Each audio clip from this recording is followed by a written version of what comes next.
The dinner bell clanged across Millbrook Valley, its harsh metallic sound cutting through the autumn air like a blade. Sarah Beth Crawford flinched at the noise, her calloused hands tightening around the basket of potatoes she'd been hauling from the root cellar. 23 years old and already feeling ancient, she quickened her pace toward the main house, knowing that being late would only give them more ammunition. Before we jump back in, tell us where you're tuning in from, and if this story touches you, make sure you're subscribed, because tomorrow I've saved something extra special for you. The Worthington estate sprawled across 300 acres of prime Tennessee farmland, its white columns and wraparound porches, speaking of old money and older prejudices. Sarah Beth had known every inch of these grounds since childhood, but she'd never belonged here. Not really. She was the help's daughter, the unwanted reminder of a scandal that polite society preferred to forget. Her mother, Mary Crawford, had worked as a seamstress for the Worthington family until consumption took her when Sarah Beth was 14. The official story was that Sarah Beth's father had been a traveling merchant who'd moved on before learning of his daughter's existence. The truth, whispered behind closed doors but never spoken aloud, was far more complicated and infinitely more damaging to a young woman's prospects in 1890s Tennessee. Sarah Beth pushed through the servants' entrance, her worn boots silent on the kitchen's stone floor. The heat hit her immediately. Mrs. Henley, the head cook, kept the kitchen fires burning hot enough to roast the devil himself. 3 other servant girls bustled around the massive oak table in the center of the room, their movements practiced and efficient. None of them looked up when Sarah Beth entered. "About time," Martha Quinn muttered, not bothering to hide her disdain. Martha was 2 years younger, but had arrived at the estate first, giving her seniority that she wielded like a weapon. "Mrs. Worthington's been asking for you specifically." Sarah Beth set down the potato basket, her stomach clenching. When Mrs. Eleanor Worthington asked for someone specifically, it rarely meant anything good. The matriarch of the Worthington family had perfected the art of cutting people down with surgical precision, her words delivered with a smile that never reached her cold blue eyes. "What does she want?" Sarah Beth asked, smoothing her rough cotton dress and checking that her brown hair was properly secured beneath her cap. "To remind you of your place, I'd imagine," said Lucy Forrester, the youngest of the servant girls. At 17, Lucy still possessed the kind of fresh-faced prettiness that made men tip their hats and mothers invite her to church socials. She'd been at the estate only 6 months, but she'd already aligned herself with Martha's casual cruelty towards Sarah Beth. The third girl, Emma Walsh, kept her eyes fixed on the carrots she was peeling. Emma was closer to Sarah Beth's age and had occasionally shown her small kindnesses, but she'd learned to keep her head down when the others started their harassment. Mrs. Henley emerged from the pantry, her massive frame filling the doorway. Agnes Henley had run the Worthington kitchen for 15 years, and her word was law below stairs. She was a woman who'd worked her way up from nothing, and she had little patience for what she saw as Sarah Beth's self-pity. "Stop your gossiping and get to work," Mrs. Henley barked. "Sarah Beth, Mrs. Worthington wants to see you in the morning room. Don't keep her waiting, and for heaven's sake, try not to look like you've been rolling in the dirt." Sarah Beth nodded and hurried through the servants' corridors toward the main part of the house. The Worthington estate had been built with the elaborate servant passages that were fashionable among the wealthy, hidden staircases and narrow hallways that allowed the help to move through the house without being seen by the family or their guests. Sarah Beth knew these passages better than anyone. They'd been her refuge as a child, the only place where she could escape the constant reminders of her inferior status. The morning room was Mrs. Worthington's private domain, decorated in shades of pale yellow and cream that emphasized the woman's ethereal beauty. Eleanor Worthington was 45, but looked 10 years younger. Her blonde hair always perfectly arranged, her clothes always the latest fashion from Atlanta or even New York. She possessed the kind of refined loveliness that came from generations of careful breeding and unlimited resources. Sarah Beth knocked softly on the doorframe. "You asked to see me, ma'am?" Mrs. Worthington looked up from her correspondence, her gaze traveling slowly over Sarah Beth's appearance with obvious disapproval. "Yes, come in. Close the door behind you." Sarah Beth obeyed, her hands clasped behind her back in the submissive posture she'd learned as a child. Mrs. Worthington's examination continued, taking in every detail from Sarah Beth's work-roughened hands to her plain brown dress to her face, the face that had been her burden since childhood. Sarah Beth had inherited her mother's height and her unknown father's strong jaw, creating a combination that was striking rather than pretty. Her features were too bold, too angular for the delicate beauty that society prized. Her dark eyes were intelligent but intense, making people uncomfortable. Her mouth was too wide, her nose too prominent. She was, as Martha Quinn frequently reminded her, built like a plough horse and twice as ugly. "I've received a complaint about you," Mrs. Worthington said finally, settling back in her silk-upholstered chair. "From the Prescott family." Sarah Beth's stomach dropped. The Prescotts were the Worthingtons' closest neighbors, another old family with a sprawling plantation and complicated social obligations. Last week, Sarah Beth had been sent to deliver some preserved peaches to Mrs. Prescott, a routine errand that apparently hadn't gone as smoothly as she'd hoped. "Mrs. Prescott's son Daniel was present when you made your delivery," Mrs. Worthington continued. "According to his mother, you were forward in your behavior toward him." The accusation hit Sarah Beth like a physical blow. She remembered the encounter clearly. Daniel Prescott had been in the kitchen when she'd arrived with the peaches. He'd made conversation, asking about her work and complimenting Mrs. Henley's preserving skills. Sarah Beth had responded politely, nothing more, but she should have known that even basic courtesy from someone like her would be misinterpreted. "I was respectful, ma'am," Sarah Beth said quietly. "I delivered the peaches and left immediately." Mrs. Worthington's smile was sharp as a razor. "Mrs. Prescott seems to think otherwise. She mentioned that you lingered, that you seemed to be entertaining hopes that were entirely inappropriate for someone in your position." The words were designed to humiliate, and they succeeded. Sarah Beth felt heat creep up her neck, the familiar burning shame that had been her constant companion since childhood.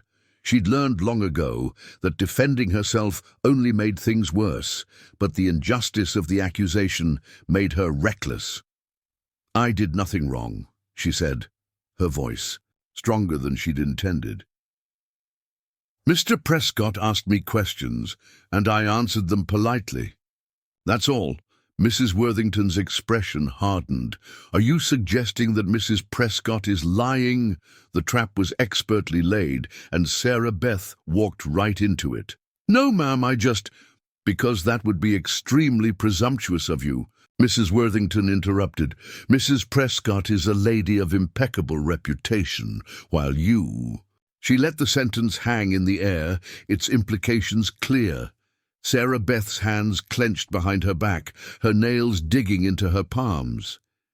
She'd heard variations of this conversation her entire life, the reminders of her place, her illegitimate birth, her lack of beauty or social standing, the careful way people made it clear that she should never aspire to anything beyond scrubbing floors and hauling water. "I want to be very clear about something," Mrs. Worthington continued, her voice taking on the tone she might use with a particularly slow child. "You are here at my sufferance, Sarah Beth. Your mother was a good seamstress, and I honored her memory by allowing you to remain after her death. But that charity comes with expectations." The word charity stung more than Mrs. Worthington probably realized. Sarah Beth worked harder than any 3 servants combined, taking on tasks that others refused, working longer hours for the same minimal pay. She'd earned her place here through blood, sweat, and silent endurance, but it would always be framed as a kindness she hadn't deserved. "You will not embarrass this family by entertaining romantic notions about your betters," Mrs. Worthington said. "You will not put yourself forward in ways that make our neighbors uncomfortable, and you will remember that girls in your position who forget their place often find themselves with nowhere to go at all." The threat was clear enough. Sarah. Beth had no family, no connections, no resources beyond what the Worthington estate provided. If she were dismissed, she'd be truly alone in a world that had little mercy for unmarried women, without means or beauty to recommend them. "Do you understand me?" Mrs. Worthington asked. "Yes, ma'am," Sarah Beth whispered. "Good. You're dismissed." Sarah. Beth curtsied and backed out of the room, her legs unsteady beneath her. In the hallway, she leaned against the wall and closed her eyes, fighting back tears that would only make her appear weaker if anyone saw them. The worst part wasn't the humiliation or even the injustice of the accusation. The worst part was the way Mrs. Worthington's words had awakened a longing that Sarah Beth had spent years trying to bury. For just a moment during her conversation with Daniel Prescott, she'd felt like a normal young woman talking to a kind young man. She'd forgotten, briefly, that she was supposed to be invisible, forgettable, beneath notice. That forgetting had been her mistake, and now she was paying for it. Sarah Beth made her way back to the kitchen through the servant passages, her footsteps echoing in the narrow corridors. When she emerged, she found the other girls waiting with barely concealed excitement. News travelled fast in a house full of servants, and Sarah Beth's summoning had clearly been the subject of speculation. "Well?" Martha demanded. "What did she want?" "Nothing important," Sarah Beth said, moving toward the pile of dishes that needed washing. Martha stepped into her path. "Don't lie to us. Mrs. Henley told us it was about the Prescotts. Did you really think you could catch Daniel Prescott's?" "I?" The cruelty in Martha's voice was almost gentle, which somehow made it worse than outright hostility. It was the tone someone might use when explaining basic facts to a child, patient, condescending, and utterly without mercy. "Of course she did," Lucy chimed in. "Look at her, thinking she's got a chance with a gentleman like that. Sarah Beth, honey, you'd need a miracle and a new face to interest a man like Daniel Prescott." Emma Walsh looked up from her vegetables, her expression uncomfortable. "That's enough, Lucy." "Is it?" Martha asked. "Because I think Sarah Beth needs to hear this. She's been walking around here with her head in the clouds, and it's not doing her any favors. Better she learns the truth, now than embarrasses herself further. Preparing and narrating this story took us a lot of time. So if you are enjoying it, subscribe to our channel. It means a lot to us. Now back to the story. Sarah Beth focused on the dishes, letting the familiar rhythm of washing and drying occupy her hands while their words cut into her soul. This wasn't the first time she'd been subjected to such treatment, and it wouldn't be the last. The other servant girls seemed to take a particular pleasure in reminding her of her limitations, as if keeping her firmly in her place somehow elevated their own status.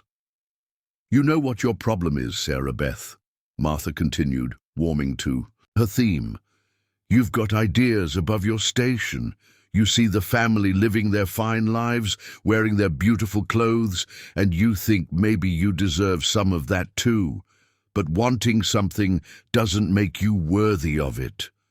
The words hit their target with devastating accuracy. Sarah Beth had spent countless hours watching the Worthington daughters prepare for balls and social calls, had helped them dress in gowns that cost more than she'd earn in 5 years.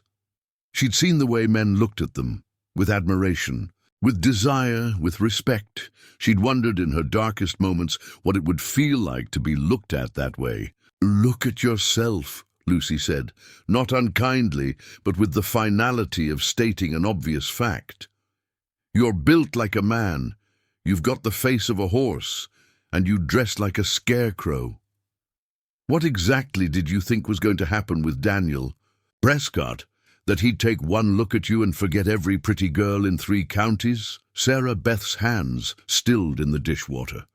The crude assessment of her appearance wasn't news to her. She'd heard variations of it her entire life. But hearing it spelled out so bluntly, in front of witnesses who nodded their agreement, made something inside her chest crack open. "That's cruel," Emma said quietly, but her protest was half-hearted and easily ignored. "Cruel would be letting her keep living in a fantasy," Martha replied. "Sarah Beth, you're 23 years old. You work like a mule. You've got no dowry, no family, and no looks to speak of. The sooner you accept that this is your life, the better off you'll be." The kitchen fell silent, except for the crackling of the fire and the distant sounds of the main house. Sarah Beth resumed washing dishes, her movements mechanical and precise. She'd learned long ago that showing weakness only invited more attacks, so she kept her face carefully blank and her breathing steady. But Martha wasn't finished. "You know what I heard," she said, her voice taking on the conspiratorial tone that preceded the really damaging gossip. "I heard Mrs. Worthington talking to her sister about you last month. They were discussing how to handle your situation." Sarah Beth's hands tightened on the plate she was washing, but she didn't look up. "Apparently, there's been talk about finding you a husband," Martha continued. "Someone appropriate to your station. Mrs. Worthington knows a widower over in Copper Creek who might be willing to take you on. He's got 5 children and needs help with his farm. He's not particular about looks, from what I understand." The plate slipped from Sarah Beth's numb fingers and shattered against the stone floor. The crash seemed to echo through the kitchen, and suddenly everyone was staring at her. She knelt to pick up the pieces, her hands shaking as she gathered. "The broken pottery. A widower in Copper Creek," Lucy mused. "How romantic. I bet he's about 50 years old and twice as wide, with children who'll work you to death and no money for pretty things." "It's better than she deserves," Martha said matter-of-factly. "At least she'd have a roof over her head and a legal claim to the name Crawford. Though I suppose she'd have to take his name, wouldn't she? What was it? Jameson, Johnson, Jenkins," Emma said quietly, then looked stricken that she'd contributed to the conversation. "Jenkins," Martha repeated with satisfaction. "Mrs. Sarah Beth Jenkins of Copper Creek. Has a certain ring to it, don't you think?" Sarah Beth stood up with the broken pieces, her face burning with humiliation. The prospect of being married off to a stranger, of spending her life caring for another woman's children and working someone else's land, filled her with a despair so deep she could barely breathe around it. But what choice did she have? Martha was right about her prospects. She had none. No beauty, no dowry, no family connections. She was 23, which was already considered old for marriage among working-class women. If Mrs. Worthington had indeed found someone willing to take her, it might be her only chance at having a home of her own, however humble. The thought should have brought comfort, or at least resignation. Instead, it filled her with a rebellion, so fierce it surprised her. She didn't want to be grateful for scraps, thankful for whatever leftover life someone was willing to give her. She wanted more than survival, more than mere existence. But wanting something, as Martha had so eloquently pointed out, didn't make her worthy of it. The rest of the evening passed in a blur of familiar tasks and careful silence. Sarah Beth helped, served dinner to the family, cleaned the kitchen afterward, and prepared for the next day's meals. The other girls continued their conversation around her, but she'd become invisible again, just another piece of furniture to work around. When the work was finally finished, Sarah Beth climbed the narrow stairs to the servants' quarters under the eaves. Her room was barely large enough for a narrow bed and a small washstand, but it was hers. She sat on the edge of the bed and stared out the single small window at the mountains that rose like sleeping giants in the distance. Those mountains had always called to her, promised her something beyond the narrow confines of her daily existence. But tonight, They looked impossibly far away, their peaks shrouded in darkness that seemed to mirror the hopelessness settling over her heart. Tomorrow would bring more of the same, more work, more humiliation, more reminders of her place in the world. And someday soon, if Martha's gossip was accurate, it would bring a stranger from Copper Creek who was willing to overlook her deficiencies in exchange for unpaid labor and someone to warm his bed. Sarah Beth pressed her forehead against the cool glass of the window and finally allowed herself to cry, not for the humiliation of today or even for the grim future that awaited her. She cried for the dreams she'd never allowed herself to fully form, for the life she'd never be permitted to live, and for the woman she might have been if the world had been willing to see past her face to whatever lay beneath. Outside, the mountains kept their silent vigil, holding secrets she would never learn and offering freedom she would never taste. Inside, Sarah Beth Crawford prepared for another night of dreamless sleep, another day of invisible service, another step toward a future that felt more like a slow death than a life worth living. The dinner bell would ring again tomorrow, and she would answer it. Because that's what women like her did. They answered when called, they worked without complaint, and they accepted whatever scraps of existence the world was willing to throw their way. It was, as Martha had said, better than she deserved. At least that's what everyone kept telling her. The morning arrived grey and bitter, with November frost painting the windows in delicate patterns that would have been beautiful if Sarah Beth had time to notice them. She was already dressed and moving through the pre-dawn darkness of the servants' quarters when Mrs. Henley's voice boomed up the stairs. "Sarah Beth Crawford, get yourself down here this instant." The urgency in the cook's voice sent a chill down Sarah Beth's spine. In the 3 days since her humiliating encounter with Mrs. Worthington, she'd been walking on eggshells, terrified that any small mistake might be the excuse needed to send her packing. She hurried down the narrow staircase, her boots barely making a sound on the worn wooden steps. Mrs. Henley stood in the kitchen center, her massive arms crossed over her chest and her face grim as thunderclouds. "There's been an accident at the Blackwood logging camp up in the mountains. Bad one, by all accounts. They need supplies and medical help, and they need it now." Sarah Beth's stomach clenched. The Blackwood logging operation was a 3-day ride into the Cumberland Mountains, where crews of rough men worked dangerous jobs cutting timber for the railroad expansion. It was no place for civilized folks, which was probably why Mrs. Henley was looking at her with such intensity. "Dr. Morrison's taken sick with the fever," Mrs. Henley continued. "Won't be able to make the journey. Mrs. Worthington's decided to send what medical supplies we can spare, along with food and blankets. Someone's got to deliver them." The unspoken question hung in the air. Sarah Beth was the logical choice, the most expendable member of the household staff, the one whose absence would cause the least disruption to the family's comfort.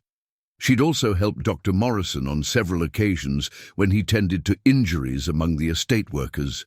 And she had a basic knowledge of wound care and herbal remedies. "When do I leave?" Sarah Beth asked, accepting the inevitable. "Within the hour. Thomas Reeves is waiting with the wagon already loaded." Mrs. Henley's expression softened slightly. "It's a dangerous country up there, girl. Wild animals, rough men, and weather that can turn deadly without warning. You keep your wits about you and get back here as quickly as you can." An hour later, Sarah Beth found herself seated beside Thomas Reeves on the bench of a heavily loaded supply wagon, watching the Worthington estate disappear behind a stand of bare oak trees. Thomas was the estate's groundskeeper, a weathered man in his 50s who'd been making supply runs to various logging and mining operations for the better part of 2 decades. "First time up to Blackwood?" Thomas asked as they turned onto the mountain road. "Yes, sir." Thomas spat tobacco juice over the side of the wagon. "It's a hard place, miss. Men go up there to work or to hide, and sometimes there ain't much difference. Between the two, you keep close to me and don't talk to nobody unless I say it's all right." The road climbed steadily through forests of pine and hardwood, following creek beds and ridgelines that grew increasingly wild and remote. Sarah Beth had never been this far from civilization, and despite her anxiety about the mission, she found herself captivated by the untamed beauty of the mountains. Here, away from the manicured lawns and formal gardens of the estate, nature displayed a raw magnificence that took her breath away.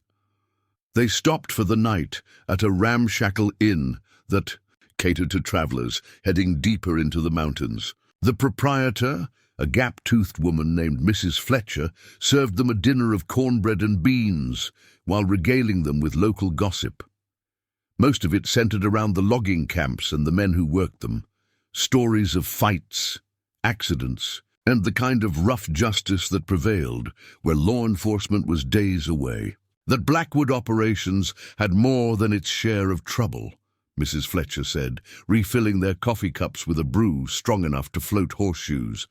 Lost 3 men to a cave-in last month, and now this business with the saw accident. Some folks say the place is cursed. What kind of accident? Sarah Beth asked. Mrs. Fletcher's eyes gleamed with the particular satisfaction of someone who possessed important information. Tree fell wrong and took out half the sawmill. Crushed 2 men underneath, and word is there's more trapped in the wreckage. They've been digging for 2 days straight, but without proper medical help. She shrugged, the gesture eloquent in its implications. That night, Sarah Beth lay on a straw mattress in a room barely larger than a closet, listening to the sounds of the mountain night. Owls called from the darkness, and somewhere in the distance a wolf howled with a loneliness that seemed to echo her own. She thought about the men trapped in the sawmill wreckage, suffering while she lay safe and warm. It was the first time in her life that someone might actually need her, not her labor, but her knowledge of healing and her willingness to help. The second day of travel took them even higher into the mountains, where the road became little more than a rough track, carved into hillsides steep enough to make her dizzy. Thomas had to stop frequently to rest the horses, and more than once they encountered washouts that required careful navigation to pass safely. It was mid-afternoon when they heard the first gunshots. The sound echoed off the mountain slopes, making it impossible to tell exactly where it was coming from. Thomas pulled the wagon to a halt and listened intently, his weathered face creased with concern. "That's coming from up ahead," he said finally, "from the direction of the camp." More shots followed, along with what sounded like men shouting. Sarah Beth felt her heart begin to race as Thomas urged the horses forward at a faster pace, the wagon bouncing dangerously over rocks and ruts in the road. They created a ridge and saw the Blackwood logging camp spread out in the valley below. A collection of rough cabins, equipment sheds, and the remains of what had once been a substantial sawmill. Smoke was rising from several buildings, and Sarah Beth could see groups of men moving around the camp with obvious urgency. As they approached the main compound, a man emerged from one of the larger cabins and walked toward their wagon. He was tall and broad-shouldered, wearing the rough work clothes typical of logging operations. But there was something about his bearing that suggested authority. When he got closer, Sarah Beth saw that the left side of his face was marked by old scars, burned scars from the look of them, that ran from his temple down to his jaw. "You from the Worthington place?" the man asked, his voice rough but not unkind. "Yes, sir," Thomas replied. "Brought medical supplies and food, like we were asked. This here's Sarah Beth Crawford. She's got some medical training." The scarred man's eyes shifted to Sarah Beth, and she felt a strange jolt of recognition, though she was certain she'd never seen him before. His gaze was direct and assessing, but unlike the cruel evaluations she was accustomed to, this felt different. He was looking at her as if he were trying to measure her capabilities rather than her deficiencies. "Name's Caleb Stone," he said. "I'm the foreman here, or what's left of one. We appreciate you coming. We've got men who need help and we're running short on everything else. "What happened?" Sarah Beth asked, finding her voice. Caleb's scarred face grimmed. "Tree came down wrong during a storm 3 days ago. Took out the main support beam of the sawmill and brought half the roof down on the crew working inside. We got most of them out, but there's still 2 trapped in the wreckage, and several others hurt badly enough that they might not make it. Without proper doctoring." He gestured toward the ruins of the sawmill, where Sarah Beth could see men working frantically to clear debris. "We've been digging non-stop, but every time we move something, more comes down. It's delicate work, and we're running out of time." Thomas began unloading supplies from the wagon, while Caleb led Sarah Beth toward a cabin that had been converted into a makeshift hospital. Inside, she found 5 men lying on rough bunks, their injuries ranging from broken bones to deep lacerations. The air was thick with the smell of blood and unwashed bodies, and she could hear the groans of men in pain. "This is the worst of them," Caleb said, leading her to a bunk where a young man lay unconscious, his leg twisted at an unnatural angle. "Jimmy Patterson, he's barely 19. Beam fell across his leg and we had to dig him out. Been unconscious since yesterday." Sarah Beth knelt beside the bunk and began examining the injured leg, her hands moving with the confidence that came from years of helping Dr. Morrison. The break was severe, but she'd seen worse. What worried her more was the boy's unconscious state and the fever that was clearly burning through his body. "He needs the bones set properly, and soon," she said, looking up at Caleb. "Do you have whiskey? Something strong enough to clean wounds and help with the pain?" "We've got moonshine. That could strip paint," Caleb replied. "Will that do?" For the next 2 hours, Sarah Beth worked methodically through the injured men, cleaning wounds, setting bones, and dispensing the medical supplies she'd brought from the estate. Caleb assisted her, following her instructions without question, and showing a surprising gentleness when helping to hold patients still during painful procedures. It was during her treatment of the 3rd man, a grizzled logger with a deep gash across his forearm, that she became aware of the other men in the camp, watching her with something approaching amazement. These were rough men, accustomed to violence and hardship, but they were treating her with a respect she'd never experienced before. "Never seen a woman work like that," one of them murmured to his companion. "Steady as a rock, and she ain't flinched once at the blood." "Got healing hands, that one does," another agreed. "Young Jimmy's fever's already breaking, and he was near dead when she started." Sarah Beth felt a warmth spread through her chest that had nothing to do with the cabin's fire. For the first time in her life, she was being valued for her abilities rather than judged for her appearance. These men didn't care that she wasn't pretty. They cared that she could help their friends. As evening approached, the sounds from the sawmill wreckage became more urgent. Sarah Beth had finished treating the wounded men and was preparing fresh bandages when Caleb appeared in the doorway, his expression grave. "We found them," he said simply. "Both alive, but barely. One's got internal injuries that are beyond what we can handle here. The other—" He paused, running a hand through his dark hair. "The other is my brother." Sarah Beth felt her heart skip. "What do you need me to do?" "They're pinned under a beam we can't move without bringing down more of the roof. Someone's got to crawl in there and treat them where they lie, stabilize them enough that we can figure out how to get them out safely." Caleb's scarred face was grim. "It's dangerous work. The whole structure could come down at any moment." Sarah Beth didn't hesitate. "Show me." They made their way to the sawmill ruins in the gathering darkness, torches and lanterns providing flickering illumination that turned the scene into something from a nightmare. The building had been partially crushed by an enormous pine tree that must have been over 100 feet tall. Its trunk had smashed through the roof and brought down a complex web of support beams and machinery. "There!"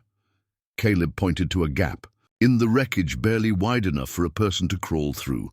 They're about 20 feet back, under what's left of the main cutting table. Space is too tight for any of us, but you might be able to make it."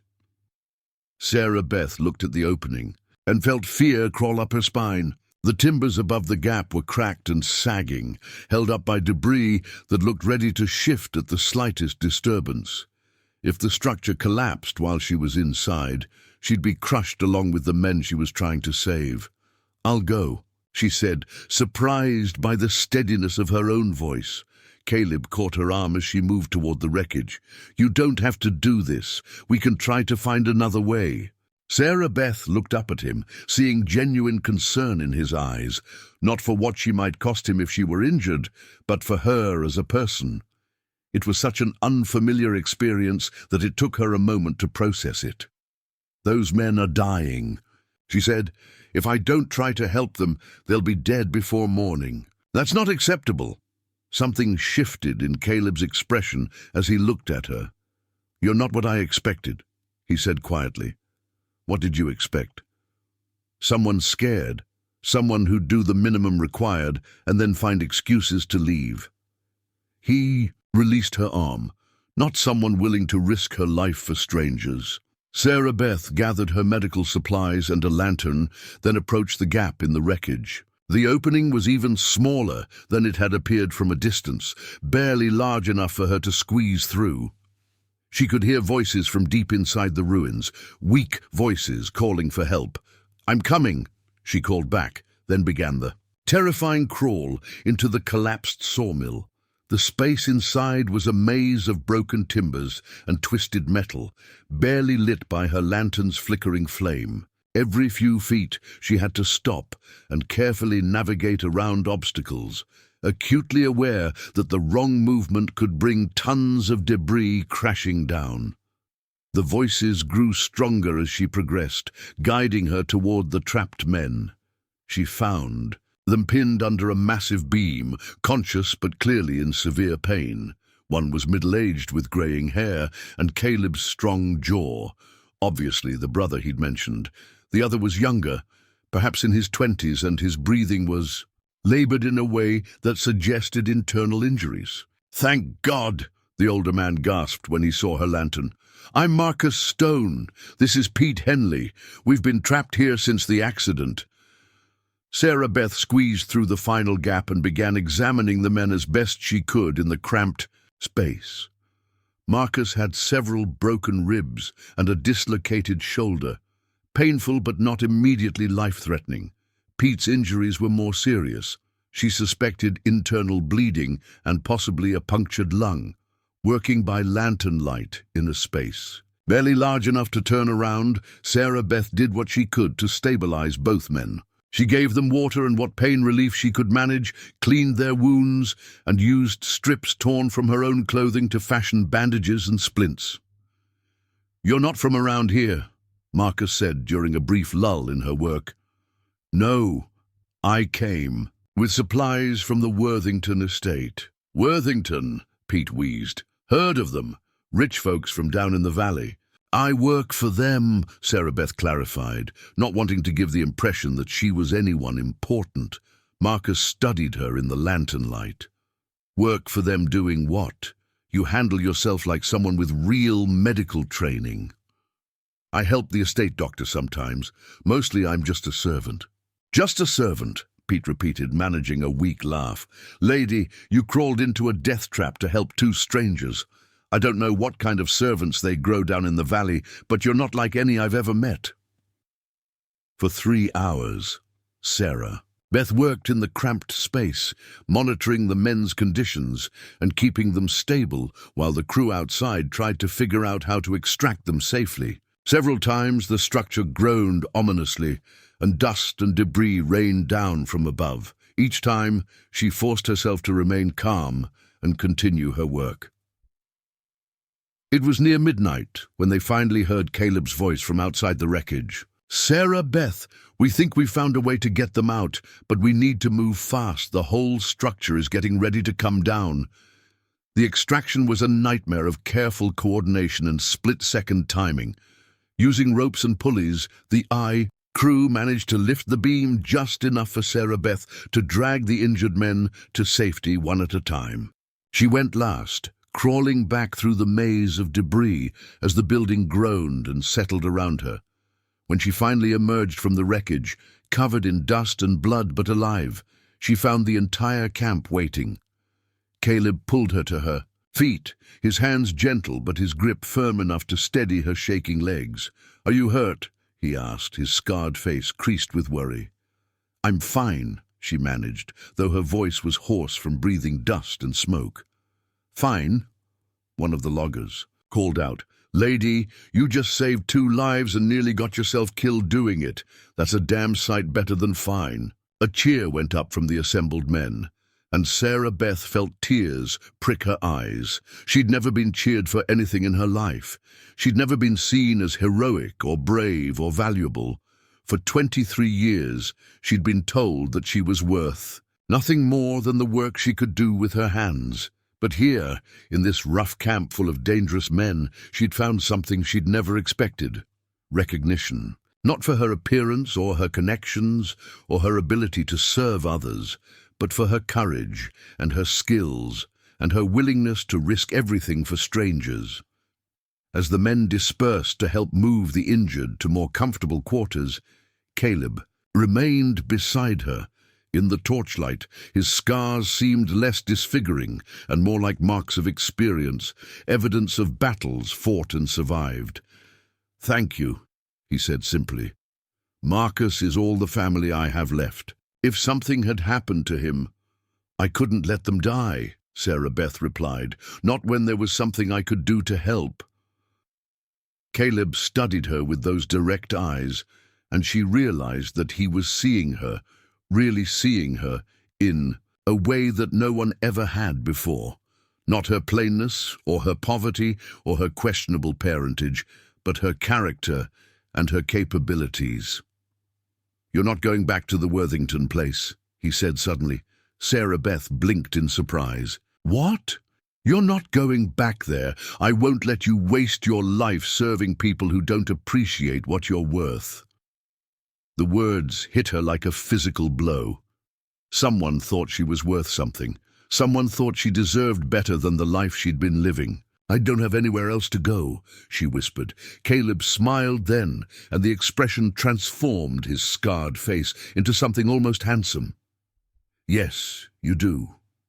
You just don't know it yet." As they stood together in the mountain darkness, surrounded by the sounds of men grateful to be alive, Sarah Beth felt something shift inside her chest. For the first time in her life, someone had seen her true value, and somehow that changed everything. Dawn broke over the Cumberland Mountains with a clarity that seemed to wash the world clean. Sarah Beth stood on the porch of the camp's main cabin, watching the sun paint the peaks in shades of gold and rose that no artist could capture. She'd barely slept, her mind too active to find rest after the events of the previous night. Marcus Stone was stable, his broken ribs bound, and his dislocated shoulder properly set. Pete Henley had made it through the night, though his condition remained precarious. Both men were alive because she had acted, because she had skills that mattered, because she had been brave enough to use them. The realization sat strangely in her chest, unfamiliar and almost uncomfortable. For 23 years, she'd been told that her value lay in her ability to work hard and ask for nothing in return, but last night had proven something different, that she possessed knowledge and courage that could mean the difference between life and death. "You're up early." "Sarah." Beth turned to find Caleb emerging from the cabin, 2 cups of coffee steaming in his hands. He offered her one, and she accepted it gratefully, wrapping her fingers around the warm metal cup. "Couldn't sleep," she admitted. "Too much to think about." Caleb leaned against the porch railing beside her, his scarred profile outlined against the morning sky.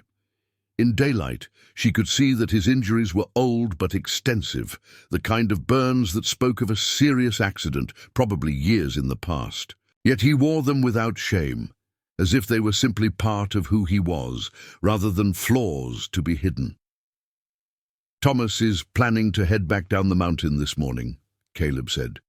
"He's worried about getting caught in the weather. There's snow coming in from the north." Sarah Beth nodded, though the thought of returning to the Worthington estate filled her with a dread she couldn't quite explain. Yesterday morning, she would have been eager to get back to familiar surroundings, to the predictable routine of her servant's life. Now, the prospect felt like returning to a prison. "What you said last night," she began carefully, "about not going back. Did you mean it?" Caleb turned to study her, his grey eyes serious. "I don't say things I don't mean, but the decision has to be yours. Running away from one life without knowing what you're running to, that's not always the answer." "What would I be running to?" The question came out smaller than she'd intended, revealing the uncertainty that had kept her awake through the long night. "That depends on what you want," Caleb replied. "What do you want, Sarah Beth? Not what other people want for you, not what you think you deserve. What do you actually want?" The question hit her like a physical blow. No one had ever asked her what she wanted. Her entire life had been shaped by other people's expectations and limitations, by what was appropriate for someone of her station and appearance. The very idea of having choices, of pursuing desires, was so foreign that she struggled to even understand the concept. "I don't know," she whispered. "I've never thought about it." "Then maybe it's time to start thinking." Before Sarah Beth could respond, Thomas Reeves appeared around the corner of the cabin, his weathered face creased with worry. "Miss Crawford, we need to be getting ready to leave. Weather's turning and I don't want to get caught in these mountains during a snowstorm." Sarah Beth felt something twist in her chest, a resistance that surprised her with its intensity. "Give me a few minutes to gather my things," she said, though every word felt like a betrayal of something she couldn't quite name. As Thomas walked away, Caleb caught her arm gently. "You don't have to go with him," he said quietly. "There are other choices, are there?" Sarah Beth looked down at her blood-stained dress, at her work-roughened hands that had saved 2 lives the night before. "I'm a servant, Caleb. I have no money, no family, no prospects. What kind of choices does that leave me?" "More than you think," Caleb replied. "But you'll never see them if you keep looking at yourself through other people's eyes." The words followed Sarah Beth as she went inside to pack her few belongings. The cabin was quiet, except for the soft breathing of the injured men and the occasional murmur from Marcus, who was finally sleeping peacefully. She stood beside his bunk for a moment, remembering the desperate crawl through the wreckage, the weight of responsibility she'd felt, the way the other men had looked at her with genuine respect. When had anyone ever looked at her that way before? Dr.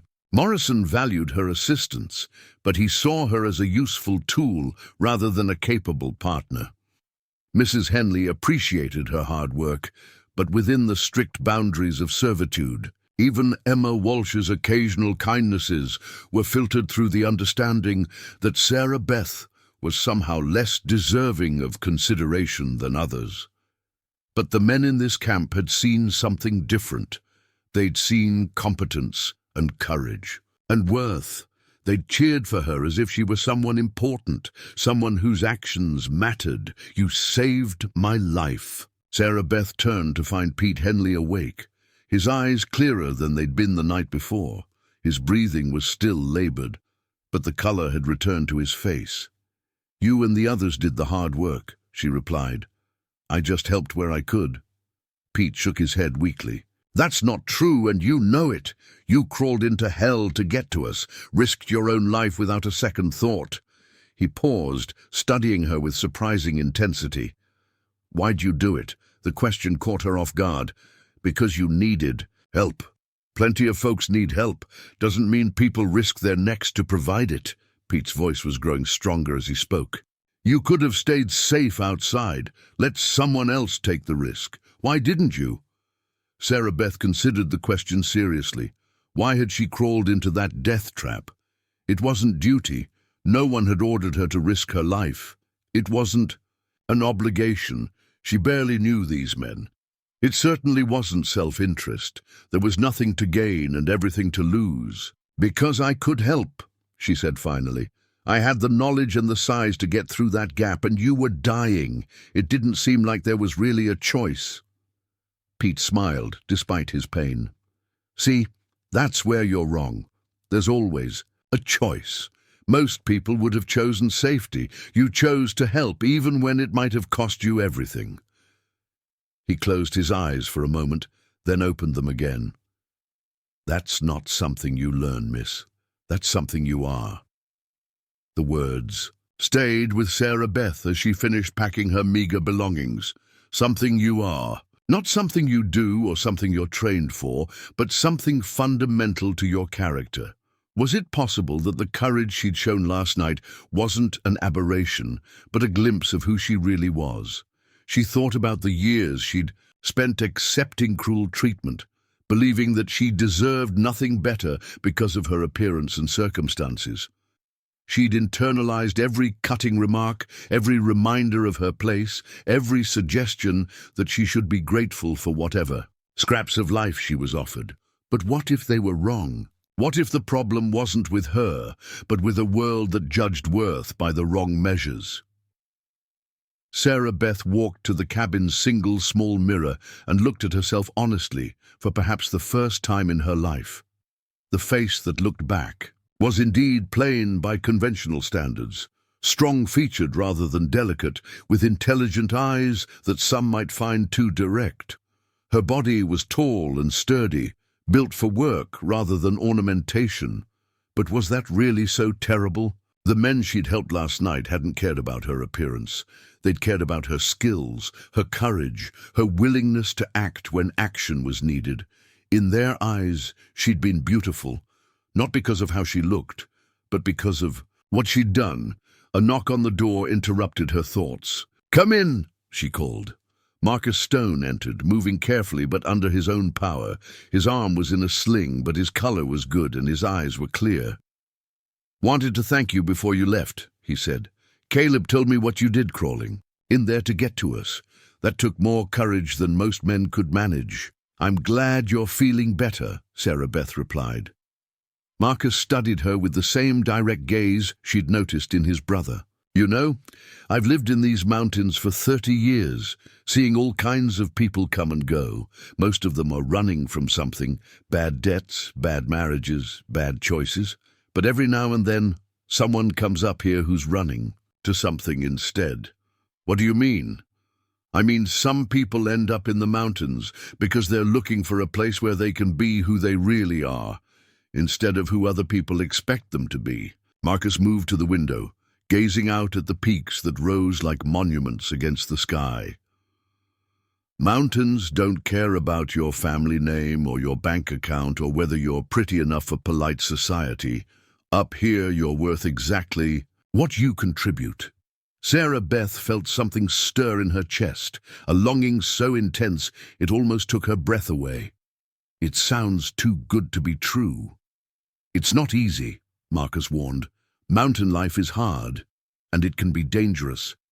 People die up here from accidents, weather, and wild animals, but they die as themselves, not as pale imitations of what someone else wanted them to be." The implications of his words hit her like a landslide, a place where worth was measured by contribution rather than appearance, where courage and skill mattered more than bloodlines and beauty, where she could be valued for who she was rather than diminished for who she wasn't. "Sarah Beth," Thomas's voice carried from outside, "we need to be moving." She looked at Marcus, then toward the door, feeling as if she stood at the edge of a precipice.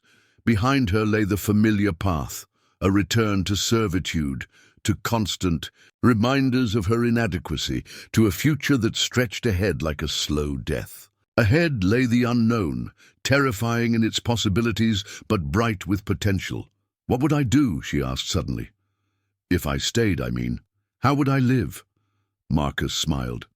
"Well, these mountains are full of logging camps and mining operations, all of them short on medical help.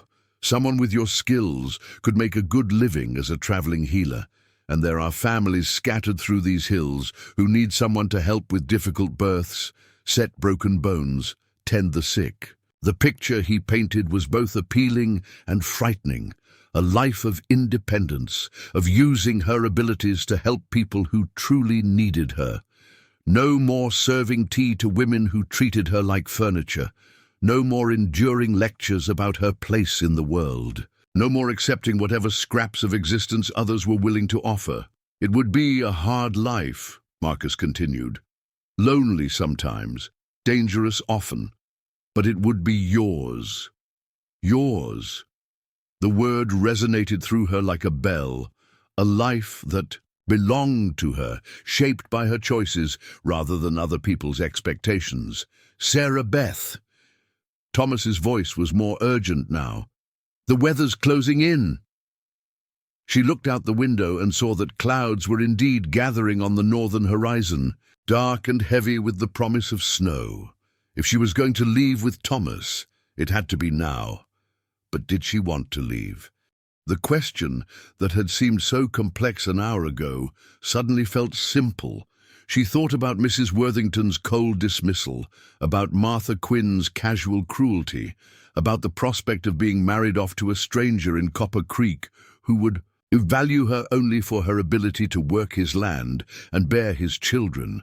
Then she thought about the cheers of the loggers when she emerged from the wreckage, about Pete Henley's assertion that her courage was something she simply was, not something she'd learned, about Marcus's vision of a life where she could be valued for her true contributions. Sarah Beth walked to the door and opened it, stepping out onto the porch where Thomas waited beside his loaded wagon. Caleb stood nearby, his expression carefully neutral, but she could see the tension in his shoulders. "Thomas," she said, her voice steadier than she'd expected, "I won't be going back with you." The groundskeeper's weathered face creased with confusion. "What do you mean, miss?" "I mean I'm staying here, in the mountains." The words felt strange, in her mouth, but also somehow right. "I'll write a letter to Mrs. Worthington, explaining my decision. You can deliver it when you get back." Thomas looked bewildered. "Miss Crawford, you can't be serious. These mountains ain't no place for a lady. It's a rough country full of dangerous men and wild animals. You'd be throwing your life away." Sarah Beth smiled, feeling lighter than she had in years. "No, Thomas. For the first time in my life, I'd be claiming it." She turned to Caleb, who was watching her with an expression she couldn't quite read. "That offer you made last night, does it still stand?" "It stands," he said quietly. "But are you sure? Once Thomas leaves, there's no easy way back down the mountain until spring, I'm sure." And she was. The certainty filled her like sunlight, warm and bright and absolutely unmistakable. "I don't want to go back to being someone's servant, someone's burden, someone's last resort. I want to be someone who matters." Caleb's scarred face transformed, with a smile that made her heart skip. "You already are someone who matters, Sarah Beth. You just needed to realize it." As Thomas reluctantly prepared to leave without her, gathering the supplies that could be spared and shaking his head at what he clearly saw as feminine hysteria, Sarah Beth felt the last chains of her old life falling away. She was 23 years old, alone in the world, with nothing but the clothes on her back and the knowledge in her head. She had never felt more free.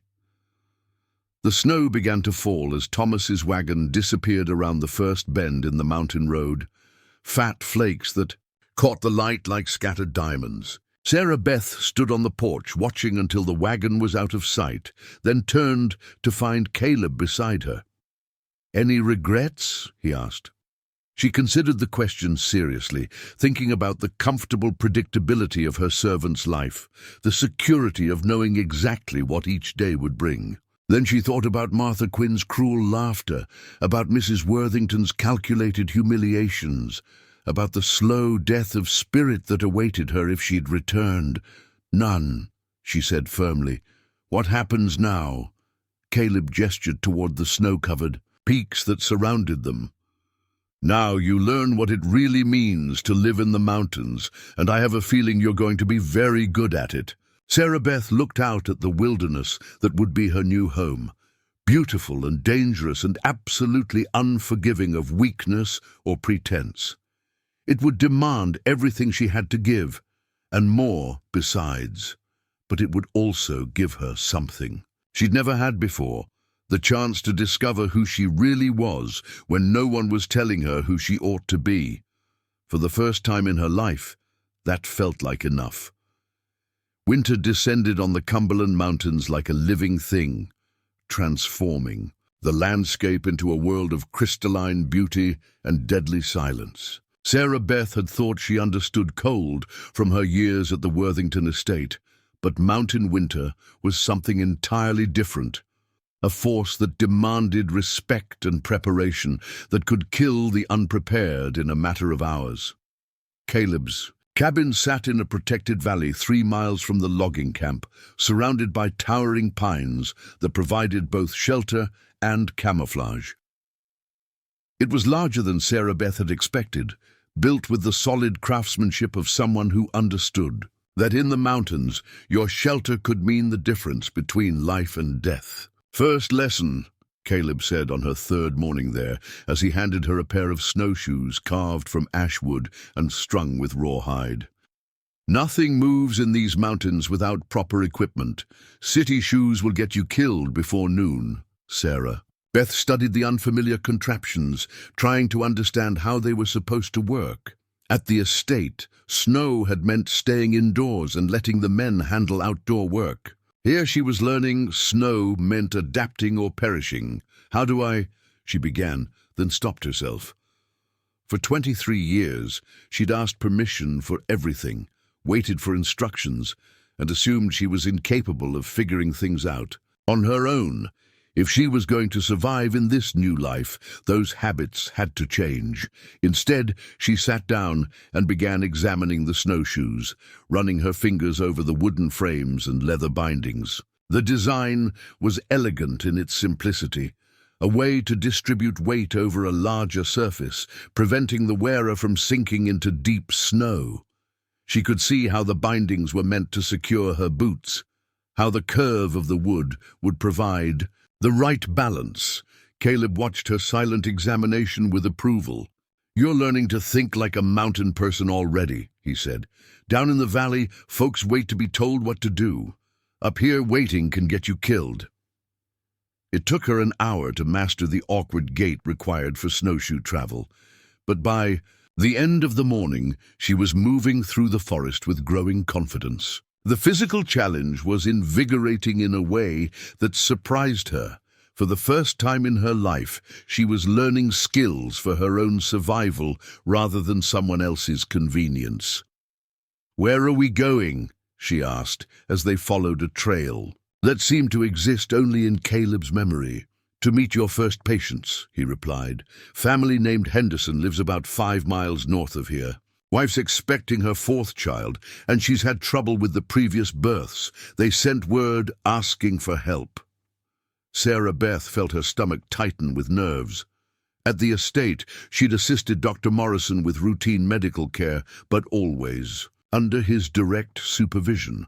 The idea of being responsible for someone's life, of making decisions that could have permanent consequences, was both terrifying and exhilarating. The Henderson homestead was a collection of rough log buildings clustered around a clearing hacked from the forest. Smoke rose from the chimney in a steady column, and Sarah Beth could see children's faces pressed against a frost-covered window. As they approached, a tall, bearded man emerged from the largest cabin. "Caleb Stone," the man called out, relief evident in his voice. "Thank God you got our message. Mary's been having pains since yesterday, and they're getting worse." "This is Sarah Beth Crawford," Caleb said as they approached. "She's the healer I told you about." Sarah Beth saw the man's expression change as he took in her appearance. A young woman, clearly not a trained doctor, carrying what looked like a makeshift medical kit. She'd seen that look before, the doubt that preceded dismissal. "She's young," the man said carefully. "So was I when I delivered my first baby," Sarah Beth replied, surprising herself with her directness. "Age doesn't matter as much as knowledge and steady hands. I have both." The man, Thomas Henderson, she learned, studied her for a moment, longer, then nodded. "Mary's inside. She'll be glad to see you." The interior of the Henderson cabin was warm but cramped, with 3 children ranging from toddler to 10 years old clustered around their mother's bed. Mary Henderson was a woman in her late 20s, pale with exhaustion and clearly in the advanced stages of labor. Sarah Beth approached the bed, her earlier nervousness replaced by the calm focus she'd learned from Dr. Morrison. "Mrs. Henderson, I'm Sarah Beth. I'm here to help with your delivery." Mary's eyes filled with tears of relief. "I've been so scared," she whispered. "The last birth, I nearly died. Thomas has been so worried." "Tell me about the difficulties you've had," Sarah Beth said, already beginning her examination. As Mary described the previous complicated births, prolonged labor, excessive bleeding, babies born in distress, Sarah Beth's mind catalogued possibilities and solutions. The examination revealed what she'd suspected. The baby was positioned incorrectly, presenting feet first instead of head down. It was a dangerous situation that had killed many mothers and babies in areas without skilled medical help. But Sarah Beth had assisted Dr. Morrison with similar cases, and she knew what needed to be done. "The baby needs to be turned," she explained, to Thomas and Caleb, who had been relegated to the main room with the other children. "It's a delicate procedure, but I've done it before. The risk of doing nothing is greater than the risk of trying." For the next 4 hours, Sarah Beth worked with a concentration and confidence that surprised even her. She drew on every technique Dr. Morrison had taught her, every observation she'd made during difficult births at the estate. When complications arose, and they did, she adapted and improvised, trusting her instincts and her training. The baby girl was born just as the sun was setting, healthy and squalling with indignation at her rough entry into the world. Mary Henderson wept with relief as Sarah Beth placed the infant in her arms, and Thomas looked at the young healer with something approaching awe. "You saved them both," he said simply. "We'll never forget what you've done." As they prepared to leave the next morning, Thomas pressed a small leather pouch into Sarah Beth's hands. "It's not much," he said, "but it's what we can spare." Sarah Beth opened the pouch to find a collection of silver coins, more money than she'd ever owned in her life. At the estate, her room and board had been provided, but she'd never received actual wages. The weight of the coins in her palm represented something revolutionary. Payment for her skills, recognition of her worth, in tangible form.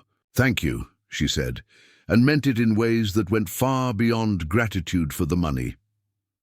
The walk back to Caleb's cabin was quiet, both of them lost in thought as they navigated the snow-covered trail. It wasn't until they were warming themselves by his fire that Caleb spoke about what he'd witnessed. "You were impressive back there," he said, handing her a cup of coffee strong enough to resurrect the dead. "Calm under pressure, decisive when it mattered. That's not something you can teach." Sarah Beth stared into the fire, processing the events of the day.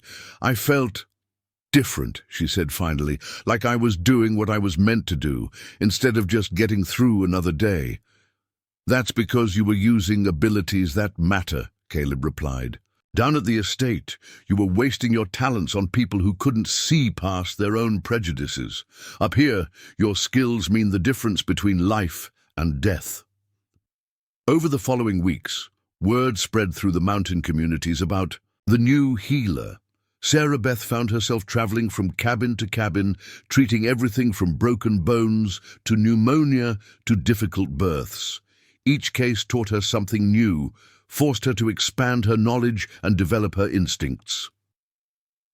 Caleb often accompanied her on these journeys, teaching her to read weather patterns, to navigate by landmarks invisible to untrained eyes, to recognize the signs of dangerous wildlife. But more than that, he was teaching her to trust herself in ways she never had before. You second-guess yourself too much, he observed, after she'd successfully treated a logger's infected wound, but spent the entire ride home worrying that she'd missed something. You made the right decisions back there. Trust your training. What if I make a mistake? Sarah Beth asked. What if someone dies because I don't know enough? Caleb was quiet for a long moment, guiding his horse around a fallen tree. People die up here regardless, he said finally. The question isn't whether you'll lose patience, it's whether more people live because you tried than would have lived if you'd done nothing.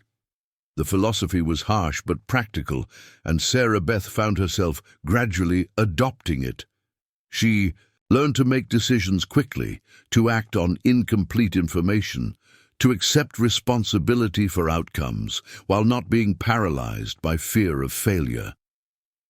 Winter deepened, bringing blizzards that could last for days and temperatures that could freeze. Exposed skin in minutes. Sarah Beth learned to read the subtle signs that preceded dangerous weather, to prepare for emergencies that might keep her from returning home for weeks at a time. One particularly severe storm trapped her at the cabin of an elderly couple, the Mortons, for 5 days. Old Jim Morton had developed a persistent cough that Sarah Beth recognized as the early stages of pneumonia. Without proper treatment, he would likely die before the storm passed. I don't have the medicines I need, she told Caleb quietly, as the wind howled outside the cabin walls. In the valley, Dr. Morrison would have laudanum for the pain, carbolic acid for disinfection, and proper instruments. What do you have? Caleb asked. Sarah Beth inventoried her makeshift medical kit and the Mortons' limited supplies. Willow bark for fever, honey for antiseptic properties, clean cloth for bandages, some basic herbs that might help with the cough. Then, that's what you work with, Caleb said. Mountain medicine isn't about having perfect tools. It's about using whatever's available to save lives. For 3 days, Sarah Beth fought to keep Jim Morton alive, using techniques that would have scandalized the medical establishment. She brewed teas from wild plants Caleb identified, created poultices from ingredients found in the Mortons' pantry, and used heat therapy with stones warmed by the fire. When the storm finally passed and Jim Morton was sitting up and demanding his pipe, his wife looked at Sarah Beth with tears in her eyes. You brought him back from death's door with nothing but roots and determination, she said. That's real healing, child. Not the fancy medicines city doctors use, but the old ways that work when nothing else will. The compliment meant more to Sarah Beth than any praise she'd ever received. She was learning that her value didn't come from having perfect tools or ideal conditions. It came from her willingness to use whatever was available to help people in need.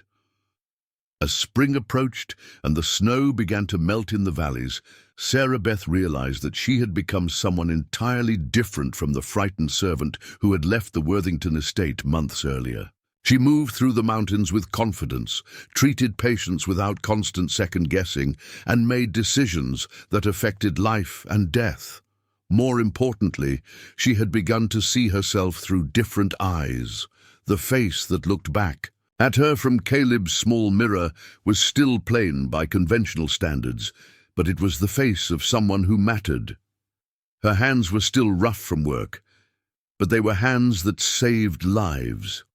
Her body was still built for strength, rather than beauty, but that strength allowed her to travel mountain trails that would defeat more delicate women. You've changed, Caleb observed one evening as they sat on his porch watching the sunset paint the mountains in shades of gold and purple. How so? Sarah Beth asked. You don't apologize for taking up space anymore, he said. You don't act like you need permission to exist. When you walk into a room now, you know you belong there. Sarah Beth considered his words, recognizing their truth. At the estate, She'd moved through life like a ghost, trying to be invisible, apologizing for her presence. Here in the mountains, she'd learned to claim space, to speak with authority, to trust her own judgment. "I feel like I'm finally becoming who I was always supposed to be," she said. "Like I spent 23 years wearing someone else's life, and now I've found my own." Caleb smiled, the expression transforming his scarred features. The mountains have a way of stripping away everything false until only the essential remains. "You've found your essential self, Sarah Beth, and it's magnificent." The word hit her like a revelation. Magnificent. No one had ever applied such a word to her before. Beautiful, pretty, lovely. Those words belong to other women, to the Eleanor Worthingtons and Martha Quinns of the world, but magnificent. That suggested something bigger, something more substantial than mere appearance. Sarah Beth looked out at the peaks that surrounded them, at the wilderness that had become her home and her teacher. She thought about the lives she'd saved, the skills she'd developed, the confidence she'd built through months of challenges that would have broken the person she used to be. She was magnificent, not because someone else had decided she was, but because she had proven it to herself through action and courage and the gradual accumulation of competence. The realization settled into her bones like warmth from a fire, chasing away the last shadows of doubt and self-hatred that had plagued her for so long. She had found her place in the world, and it was exactly where she belonged. Tomorrow would bring new challenges, new patience, new opportunities to use her growing skills. But tonight, Sarah Beth Crawford sat on a mountain porch with a man who saw her true worth, surrounded by a wilderness that had taught her to see herself clearly. For the first time in her life, that was enough. More than enough. It was everything. The messenger arrived at dawn, his horse lathered with sweat despite the cool spring air. Sarah Beth watched from Caleb's porch as the rider dismounted, his face grim with whatever news had driven him through the night to reach them. "Caleb Stone?" the man called out, his voice hoarse from shouting over the wind during his ride. "That's me," Caleb replied, emerging from the cabin with Sarah Beth close behind. "Name's Billy Harper, from Copper Ridge Mining Company. We got an emergency at the main camp. Gave in yesterday, trapped 15 men, and we got another dozen injured in the rescue attempt. Company doctor took one look at the situation and headed back to Nashville, saying it was beyond his capabilities." Sarah Beth felt her pulse quicken. She'd heard of Copper Ridge. It was one of the largest mining operations in the Cumberland Mountains, employing over 200 men in a network of copper and silver mines. A cave-in there would be catastrophic. "How many casualties?" she asked, stepping forward. Billy Harper looked at her with surprise, clearly not expecting a woman to insert herself into the conversation. "Ma'am, how many men are hurt, and how badly?" Sarah Beth repeated, her voice carrying the authority she'd developed over months of mountain medicine. Harper glanced at Caleb, who nodded encouragingly. "Well, miss, we got 3 men still trapped underground. Been there for nearly 18 hours now. Of the ones we pulled out, 2 are unconscious and probably won't make it through another day without proper doctoring. Rest have broken bones, cuts, some with crushed limbs." "What about the company doctor?" Caleb asked. Harper spat into the dirt. Dr. Whitman took one look at the worst injured and declared the situation hopeless, said he wasn't equipped for field surgery and wouldn't risk his reputation on patients who were likely to die anyway. Packed up his fancy medical bag and rode, out before noon. Sarah Beth felt anger flare in her chest. She'd encountered Dr. Whitman once at a medical conference Dr. Morrison had attended in Nashville. He was the type of physician who practiced medicine in comfortable offices, treating wealthy patients with minor ailments. The idea of him abandoning critically injured men because the situation was challenging made her stomach turn. "What kind of injuries are we looking at specifically?" she asked. Harper pulled out a crumpled piece of paper. "Foreman asked me to write it down so I wouldn't forget. We got one man with his leg near crushed, bones sticking through the skin. Another with head injuries, been unconscious since we pulled him out. Third man's got internal injuries, coughing up blood, and can't keep water down. Each description painted a picture of complex trauma that would challenge even a fully equipped hospital. Sarah Beth had treated difficult cases over the winter, but nothing approaching this level of severity. For a moment, doubt crept into her mind. What if she wasn't ready for something this big? What if she made mistakes that cost lives? Then she thought about Dr. Whitman riding away from men who needed help simply because helping them was difficult and risky. She thought about the families who would lose fathers, sons, brothers, because no one was willing to try. How long would it take to get there? She asked. Hard riding, maybe 6 hours, Harper replied. But miss, with respect, this ain't work for a lady. These are rough men with terrible injuries. It's going to be bloody and dangerous, and if I don't go, they'll die, Sarah Beth interrupted. Get me a horse. I'll need to pack medical supplies. Within an hour, they were riding hard through mountain trails that tested both rider and mount. Sarah Beth had become an accomplished horsewoman during her months in the mountains, but this pace pushed her skills to their limits. Her medical kit, expanded and refined through experience, bounced behind her saddle as they navigated rocky paths and steep switchbacks. Caleb rode beside her, his scarred face set with determination. When she'd announced her intention to help the miners, he'd simply nodded and begun saddling his horse. There had been no argument, no suggestion that the situation was beyond her capabilities. His confidence in her abilities had become one of the pillars supporting her new sense of self-worth. "What's your plan?" he asked during a brief rest to water the horses. Sarah Beth had been thinking about that very question for the past 3 hours. Triage first. Separate the patients by severity and likelihood of survival. Treat the ones who can be saved, make the ones who can't as comfortable as possible. The 3 still trapped underground are the priority if they're still alive. And if the situation is worse than Harper described, then I adapt and do the best I can with what I have, Sarah Beth replied. That's what mountain medicine is about, right? Using whatever's available to save as many lives as possible. The Copper Ridge mining camp was larger than any Sarah Beth had seen, a sprawling collection of buildings, equipment sheds, and processing facilities carved into the mountainside. Smoke rose from multiple chimneys, and she could hear the sounds of machinery and men shouting orders. As they approached the main compound, the scope of the disaster became clear. Bodies lay on makeshift stretchers outside the largest building, some covered with blankets in a way that suggested they were beyond help. Other men sat or lay in various states of injury, being tended by miners who clearly had no medical training. The scene was chaos, barely contained by desperation. "Thank God," a voice called out as they dismounted. A tall man with graying hair and clothes covered in rock dust approached them. "I'm Frank Morrison, the mine foreman. You must be the healer Billy told us about."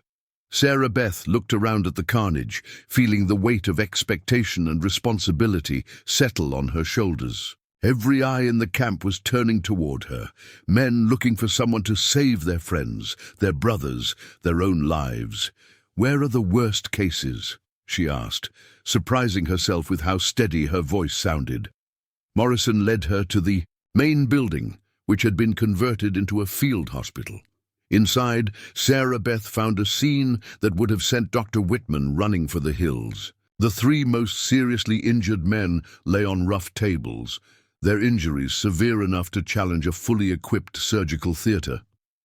The first man, introduced as Jack Sullivan, had suffered crushing injuries to his left leg. The bone was shattered, and protruding through the skin, the limb bent at an unnatural angle. Infection had already begun to set in, and Sarah Beth could see that amputation would be necessary to save his life. The second patient, Tom Bradley, had taken a blow to the head from a falling rock. He'd been unconscious for nearly 20 hours, his breathing shallow and irregular. Blood trickled from his ears, suggesting a skull fracture that might be beyond any treatment she could provide. The third man, Pete Kozlowski, showed signs of severe internal injuries. He was conscious but pale, coughing up blood with increasing frequency. His abdomen was rigid and distended, indicating internal bleeding that would require surgical intervention to address.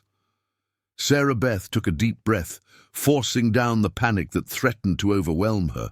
These were injuries that would challenge the best surgeons in Nashville or Atlanta. She was a self-taught mountain healer with basic equipment and no surgical training. But she was also the only hope these men had. "I need clean water. Lots of it," she announced to the gathered miners.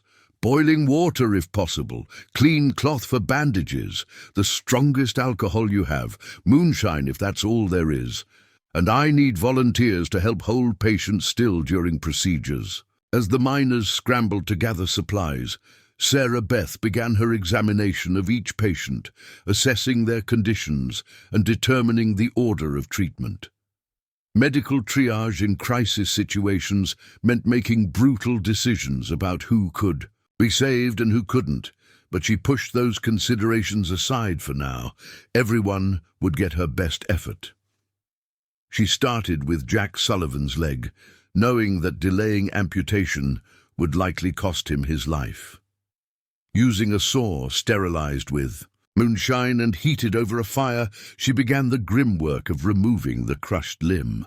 The miner bit down on a leather strap and endured the procedure without anesthesia, his friends holding him steady as Sarah Beth worked with hands that remained surprisingly steady. The amputation took 2 hours, during which Sarah Beth drew on every technique she'd learned from Dr. Morrison and every innovation she'd developed during her mountain practice.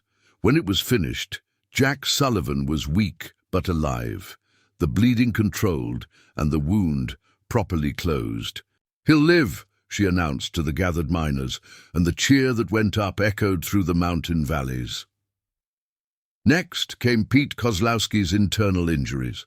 Without surgical facilities, Sarah Beth had to rely on external treatment and hope that the bleeding would stop on its own. She administered herbal preparations to strengthen his blood and reduce inflammation, positioned him to minimize pressure on damaged organs, and monitored his vital signs constantly. Tom Bradley's head injury was the most challenging. Sarah Beth had seen similar cases during her time with Dr. Morrison, and she knew that pressure on the brain from swelling or bleeding could be fatal.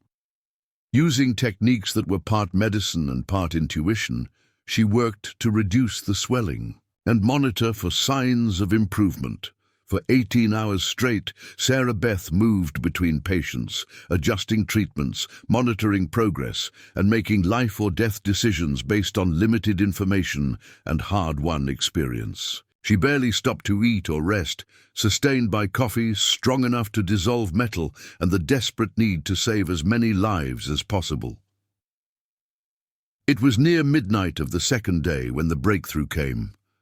Tom Bradley, who had been unconscious for over 40 hours, suddenly opened his eyes and asked for water. The brain swelling had receded enough for him to regain consciousness, and while he would need weeks of recovery, he would live. By dawn of the third day, it was clear that Sarah Beth had achieved something remarkable.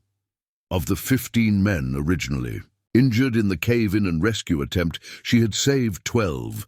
Jack Sullivan was recovering from his amputation, Pete Kozlowski's internal bleeding had stopped, and Tom Bradley was sitting up and talking coherently.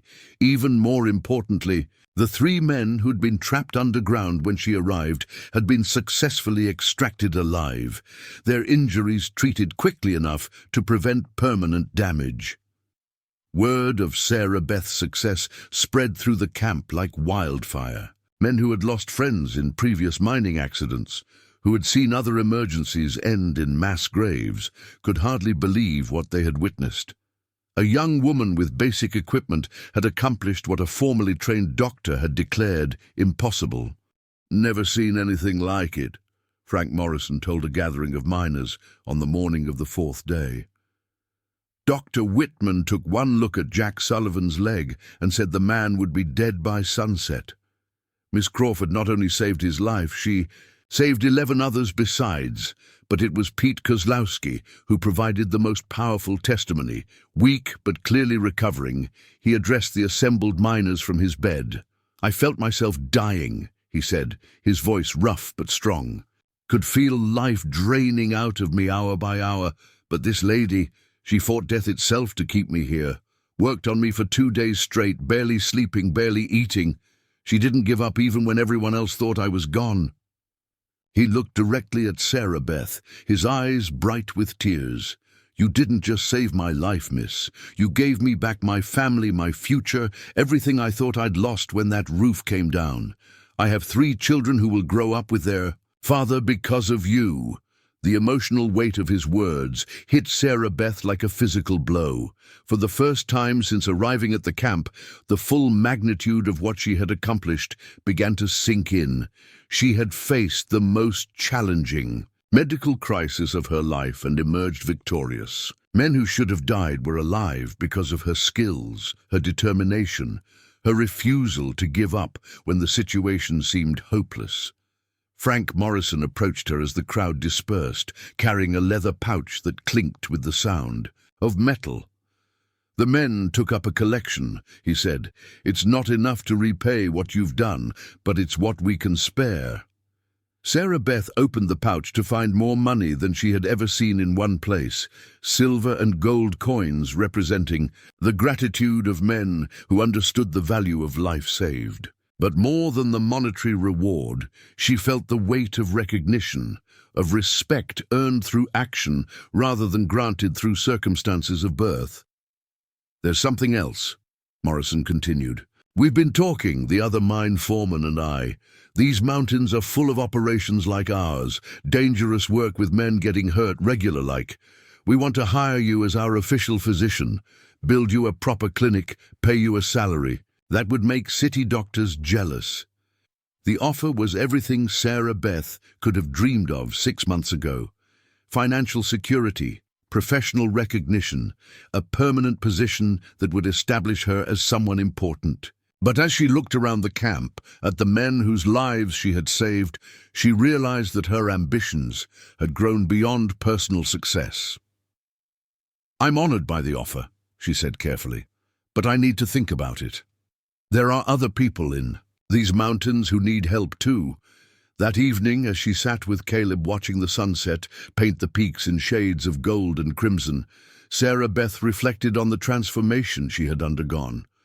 The frightened servant who had left the Worthington estate would never have believed herself capable of what she had just accomplished. "You've proven something important," Caleb said, breaking the comfortable silence between them. "What's that?" "That you're not just someone who helps people when it's convenient or safe. You're someone who saves lives when no one else will try, who fights for people when everyone else has given up." He turned to look at her, his scarred face serious. "That's not a skill you learn, Sarah Beth. That's who you are." The words settled into her heart like seeds taking root. She had always known she wanted to help people, but she had never understood that her willingness to risk everything for strangers was something rare and precious. At the estate, her desire to help had been seen as mere duty, expected and unremarkable. Here in the mountains, it had become the foundation of something much larger. "The mine foreman offered me a permanent position," she said. Caleb nodded. "Good money, I'd imagine. Steady work, respect from the community. It's everything you've earned. But I think you're meant for something bigger than one mining camp, no matter how well they treat you." Caleb gestured toward the peaks that surrounded them. "These mountains are full of people who need what you have to offer. Isolated families, small communities, other mining and logging operations. You could help all of them instead of just one." The idea had been forming in Sarah Beth's mind throughout the day, crystallizing as she watched the impact of her work on the miners and their families.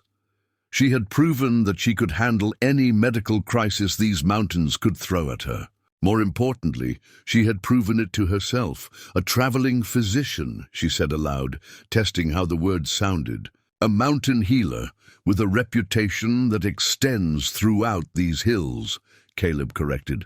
Someone people send for when the situation is desperate, when ordinary medical help isn't enough.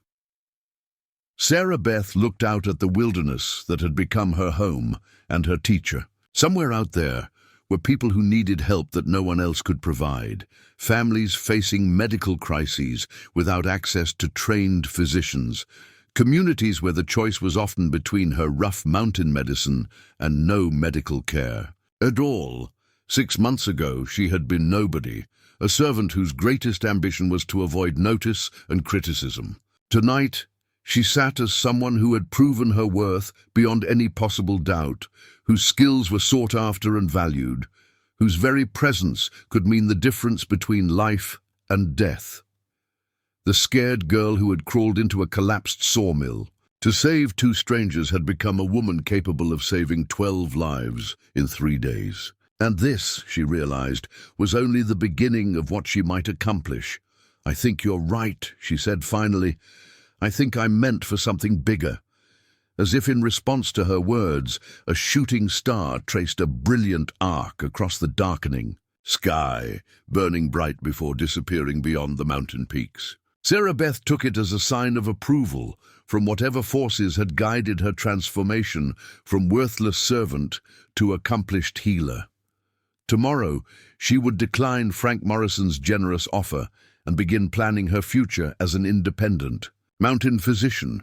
It would be a difficult life, full of danger and uncertainty, but it would be hers. And for the first time in her life, that was exactly what she wanted.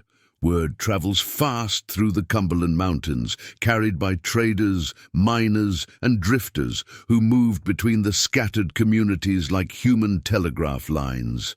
Within 2 weeks of the Copper Ridge rescue, Sarah Beth found herself at the center of something she had never expected, a reputation that preceded her wherever she went. The first sign came when she and Caleb were visiting the weekly market in Pine Grove, a small trading post that served the scattered homesteads within a 20-mile radius. Sarah Beth had come to replenish her medical supplies, but instead of the usual anonymous browsing, she found herself surrounded by people who seemed to know exactly who she was. "You're the lady doctor who saved all those miners," said Agnes. "Fletcher, the storekeeper's wife. My cousin works at Copper Ridge, says you perform miracles with nothing but basic tools and determination." "I just did what any trained healer would do," Sarah Beth replied, uncomfortable with the awe in the woman's voice. "No, ma'am," interrupted a grizzled man Sarah Beth didn't recognize. "I'm Bill Hawkins. I worked mines all over these mountains. For 30 years, seen plenty of doctors come and go, and most of them run at the first sign of real trouble. What you did up there, staying 3 days straight, saving men other doctors gave up for dead, that ain't ordinary doctoring." As they spoke, Sarah Beth became aware that other conversations in the trading post had stopped. People were listening, watching, treating her words as if they carried special weight. It was a disconcerting experience for someone who had spent most of her life trying to remain invisible. "Mrs. Crawford," Agnes Fletcher said carefully, "might I ask you something? My daughter Rebecca lives up Devil's Backbone Way with her husband. She's expecting her first child, due any day now, but she's scared of something fierce. Lost 2 babies already, and the nearest doctor is 3 days' ride away." Sarah Beth felt the familiar tug of responsibility that had become her compass. "What exactly are you asking? Would you consider going to her when her time comes? I know, it's a lot to ask, but Rebecca's heard about what you did at the mine, and she's convinced you're her only hope." Before Sarah Beth could answer, Bill Hawkins spoke up again. "My nephew's got lung sickness that's been getting worse all winter, been coughing up blood for weeks now. If you could take a look at him. And my brother-in-law broke his arm last month," added another voice from the back of the store. "Healed wrong, and now he can't work properly. Doc in Millbrook said there wasn't anything to be done. But maybe... The requests kept coming, each one representing someone in need, someone who had heard about her work and believed she might be able to help where others had failed. Sarah Beth felt overwhelmed by the scope of what people were asking, but also energized by the possibility of making such a widespread difference. That night, camped beside a mountain stream on their way back to Caleb's cabin, Sarah Beth stared into their campfire and tried to process what had happened at the trading post. "I think I understand now what you meant about being meant for something bigger," she said. "But how can one person help all those people? How do I even begin to organize?" "Something like that?" Caleb poked at the fire with a stick, sending sparks spiraling into the star-filled sky. "You start with one patient at a time, same as you always have. But instead of waiting for emergencies to find you, you go looking for the places where you're needed most." A traveling practice, Sarah Beth mused, moving from community to community on a regular circuit. "Exactly. Set up a schedule so people know when to expect you. Establish supply caches in different locations so you don't have to carry everything with you. Train local people in basic medical care so they can handle simple problems between your visits." The idea was ambitious, perhaps impossibly so. Sarah Beth tried to imagine the logistics of maintaining medical practice across hundreds of square miles of rough mountain terrain, serving communities that might be days apart and accessible only by dangerous trails. But as she thought about it, she realized that her months in the mountains had prepared her for exactly this kind of challenge. She knew the trails, understood the weather patterns, had built relationships with people throughout the region. Most importantly, she had proven to herself that she could handle whatever medical crises she encountered. "I'd need help," she said. "Someone to handle the travel logistics, to carry supplies, to provide security in dangerous areas." Caleb smiled, his scarred face warm in the firelight. "I was hoping you'd say that." Over the following weeks, they began planning what Sarah Beth privately thought of as her mountain circuit, a systematic approach to providing medical care to the scattered communities of the Cumberland Range. They mapped out routes that would allow her to visit major population centers on a regular schedule, while remaining flexible enough to respond to emergencies. The first major test of their new system came 3 weeks later, when a rider arrived at dawn with news of a smallpox outbreak in the remote settlement of Cedar Falls. The community was isolated, even by mountain standards, accessible only by a treacherous trail that wound through narrow canyon passes. "How many cases?" Sarah Beth asked as she hastily packed her medical supplies. "7 confirmed, maybe more by now," the rider replied. "Folks are scared. They've got children up there, and you know what smallpox can do to little ones." Sarah Beth knew indeed. Smallpox was one of the deadliest diseases that swept through frontier communities, particularly devastating to children and anyone with a weakened constitution. Without proper medical intervention, an outbreak could wipe out an entire settlement. The ride to Cedar Falls took 2 days through some of the most challenging terrain Sarah Beth had yet encountered. The trail was little, more than a series of ledges carved into canyon walls, with drops that would kill horse and rider if they made a single wrong step. But Caleb guided them through with the sure instincts of someone who had spent his life navigating a dangerous country. Cedar Falls was a community of perhaps 30 families, their cabins clustered around a sawmill and general store. When Sarah, Beth and Caleb arrived, they found a settlement in the grip of panic. Several cabins had been abandoned as healthy families fled to escape the spreading disease. "Thank God you came," said Samuel Peters, who appeared to be the unofficial leader of the community. "We've lost 2 children already, and there's more getting sick every day. People are talking about abandoning the settlement entirely." Sarah Beth surveyed the situation with the systematic approach she had developed over months of medical practice. Smallpox was a disease that spread rapidly through close contact, but it could be contained if proper quarantine procedures were followed. More importantly, she carried with her something that could change everything: a supply of cowpox vaccine that Dr. Morrison had given her months earlier. Vaccination against smallpox was still a relatively new practice in frontier areas, viewed with suspicion by many who didn't understand the science behind it. But Sarah Beth had read extensively about Edward Jenner's work and had seen the vaccine's effectiveness in preventing the disease. "I need to examine everyone in the settlement," she announced. "Healthy people first, then the sick. We're going to implement strict quarantine protocols and begin a vaccination program immediately."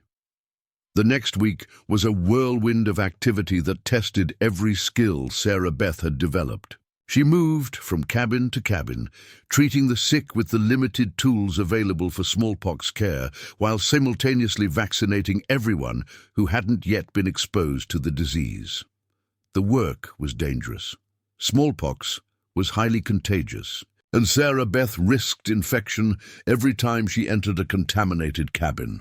But she had seen what the disease could do to communities, and she was determined not to let Cedar Falls become another casualty.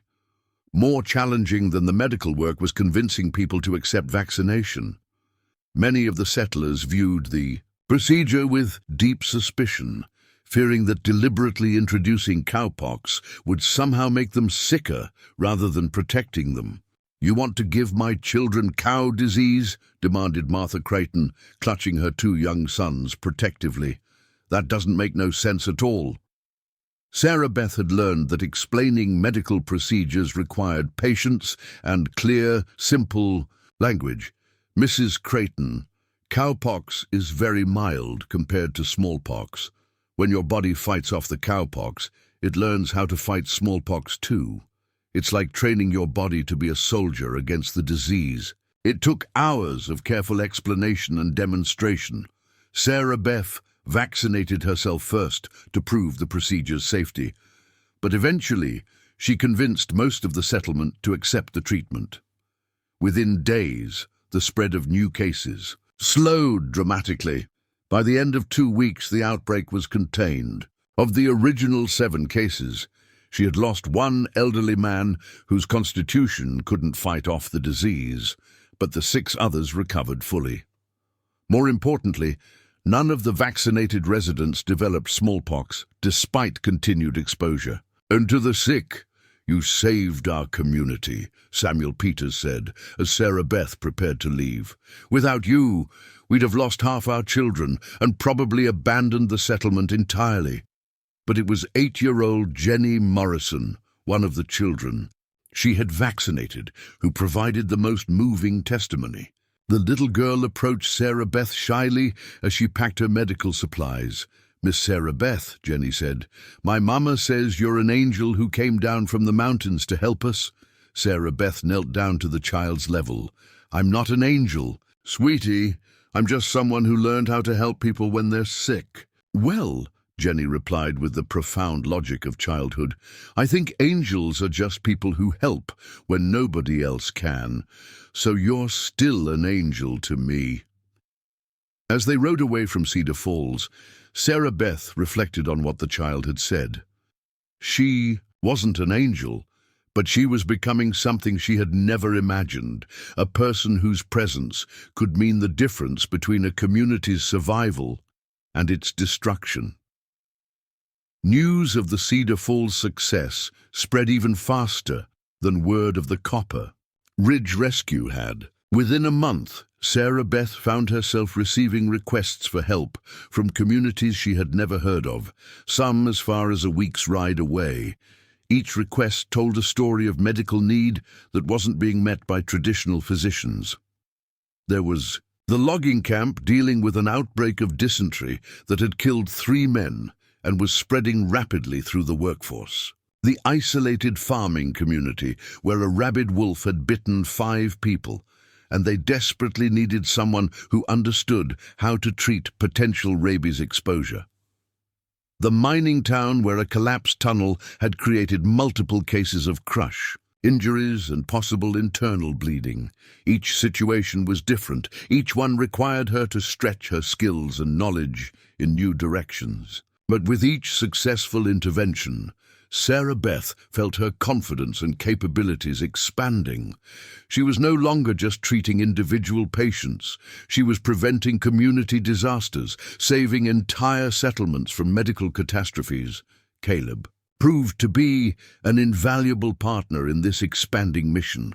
His knowledge of mountain trails allowed them to reach remote locations that other medical practitioners couldn't access. His reputation as a skilled woodsman opened doors in communities that might have been suspicious of strangers. Most importantly, his unwavering confidence in her abilities provided the emotional support she needed to take on increasingly challenging cases. "You're not the same person who left the Worthington estate," he observed one evening as they camped beside a mountain lake, their horses grazing nearby after a particularly difficult rescue mission. "How so?"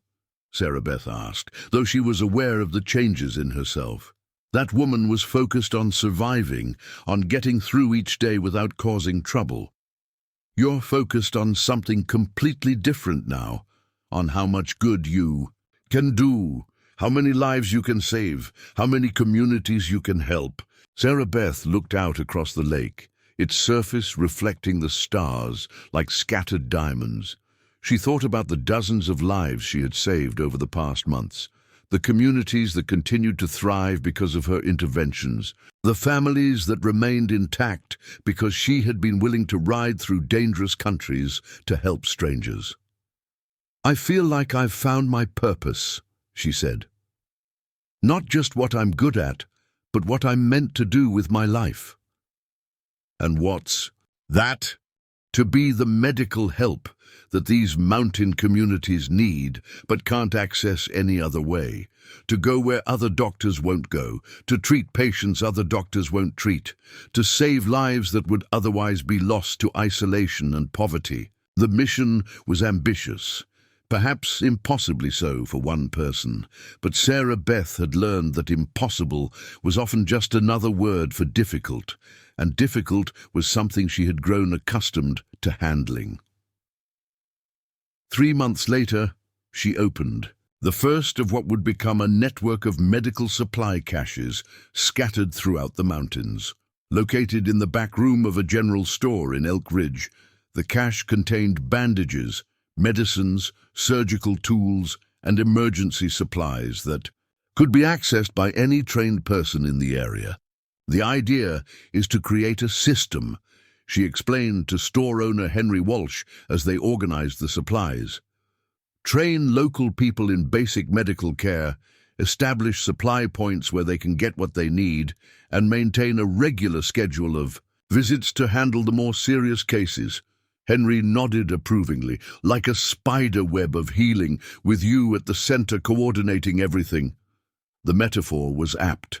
Sarah Beth was indeed creating a web, a network of medical support that extended throughout the Cumberland Mountains, connecting isolated communities to professional medical care for the first time in their history. But more than that, she was proving something that went far beyond medicine. She was demonstrating that one person, properly motivated and equipped, could make a difference on a scale that seemed impossible. That someone who had been written off as worthless could become the most valuable person in an entire region. The sacred servant, who had once accepted cruel treatment as her natural lot, had become a woman whose very name represented hope to communities facing medical disasters.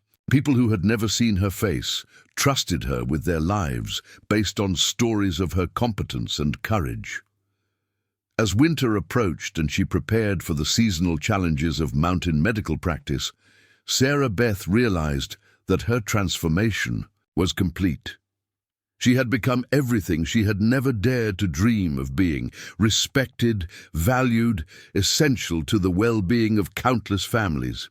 But even more importantly, she had learned that true worth wasn't determined by appearance or social position or the approval of others. It was earned through service, proven through action, and measured by the positive impact one person could have on the world around them. The mountains had taught her that lesson, and now she was teaching it to others, one saved life at a time. T.U. Letter arrived on a crisp October morning, 2 years after Sarah Beth had first climbed into the Cumberland Mountains as a desperate servant fleeing a life of humiliation. The messenger who delivered it wore the familiar blue uniform of the Worthington estate, though Sarah Beth didn't recognize his face. She accepted the envelope with hands that no longer trembled at reminders of her past, though her heart quickened with curiosity about what could have prompted contact after so long. "Ma'am," the messenger said respectfully, tipping his hat in a way that would have been unthinkable during her servant days. "Mrs. Worthington asked me to wait for a reply, if you're willing to provide one." Sarah Beth broke the wax seal and unfolded the expensive paper, immediately recognizing Eleanor Worthington's precise handwriting. As she read, her expression shifted from curiosity to amazement to something approaching disbelief. "My dear Miss Crawford, I hope this letter finds you in good health and prosperous circumstances. Word has reached us here in the valley of your remarkable achievements in the mountain communities. Your success as a physician has become quite the topic of conversation among our social circle. I am writing to inform you of a situation that requires someone with your particular expertise. My youngest daughter, Victoria, is experiencing complications with her first pregnancy. Dr. Morrison, who has attended our family for many years, has declared the case beyond his capabilities and suggested we seek help from that mountain healer who works miracles. I confess that I was initially reluctant to consider such an unorthodox solution. However, Victoria's condition has worsened to the point where conventional medicine seems inadequate. 3 physicians from Nashville have examined her, and all have expressed grave concerns about both her survival and that of her child. I am therefore compelled to request your assistance, despite our previous differences. Victoria is frightened and in considerable distress. If you would consider attending her, the Worthington family would be prepared to offer compensation commensurate with your evident expertise. Your prompt response would be most appreciated. Respectfully yours, Eleanor Worthington. Sarah Beth read the letter twice, hardly believing what she was seeing. Eleanor Worthington, the woman who had once lectured her about knowing her place, who had threatened to cast her out for daring to speak politely to a gentleman, was now asking for her help. More than asking, she was practically begging. "Bad news?" Caleb asked, noticing her expression as he approached with 2 cups of coffee. "Quite the opposite," Sarah Beth replied, handing him the letter. "It seems I've been invited to return to the Worthington estate as their daughter's physician." Caleb read the letter carefully, his scarred face showing no surprise at its contents. "Will you go?" The question hung in the air between them. Sarah Beth looked around at the life she had built, the comfortable cabin they now shared, the medical practice that had made her name known throughout the mountains, the communities that depended on her regular visits. She had everything she had once dreamed of: respect, purpose, financial security, and love. "I should," she said finally. "Whatever happened between Mrs. Worthington and me, her daughter doesn't deserve to suffer for it. If I can help, I have an obligation to try." The messenger seemed relieved when she agreed to accompany him back to the valley. As they prepared for the journey, Sarah Beth packed her medical supplies with care, knowing that this case would test not only her skills, but her ability to maintain her newfound confidence in an environment where she had once been made to feel worthless. The ride down from the mountains gave her time to reflect on the magnitude of what was happening. 2 years ago, she had fled the Worthington estate as a disgraced servant, with no prospects and no value in anyone's eyes. Now she was returning as a respected physician whose expertise was desperately needed by the very family that had once dismissed her. The estate looked exactly as she remembered it: imposing white columns, manicured gardens, and an air of refined prosperity that spoke of generations of wealth and privilege. But as their carriage approached the main house, Sarah Beth realized that something fundamental had changed. She was no longer seeing it through the eyes of a servant who felt lucky to be tolerated. She was viewing it as an equal, someone whose presence was requested rather than merely permitted. Mrs. Worthington herself met them at the front entrance, and Sarah Beth was struck by how much the woman had aged in 2 years. Her blonde hair showed traces of grey, and there were lines around her eyes that spoke of sleepless nights and genuine worry. "Miss Crawford," Mrs. Worthington said, her voice carefully controlled, "thank you for coming. I know our past relationship was complicated." "Mrs. Worthington," Sarah Beth replied with professional courtesy, "I'm here for your daughter. Nothing else matters." They were led not to the servants' quarters where Sarah Beth had once lived, but to the main part of the house. The blue guest room, she was told, had been prepared for her use during her stay. As they climbed the grand staircase that she had once been forbidden to use, Sarah Beth felt the full weight of the reversal she was experiencing. Victoria Worthington Ashford was a petite woman of 22, with her mother's delicate beauty and her father's kind eyes. She lay propped up in bed, her face pale with exhaustion and fear. Her husband, Robert Ashford, sat beside her, holding her hand with the desperate grip of someone watching a loved one slip away. "Mrs. Ashford," Sarah Beth said gently, approaching. The bed with the confident bedside manner she had developed over 2 years of mountain practice. "I'm Sarah Beth Crawford. I'm here to help you and your baby." Victoria's eyes filled with tears of relief.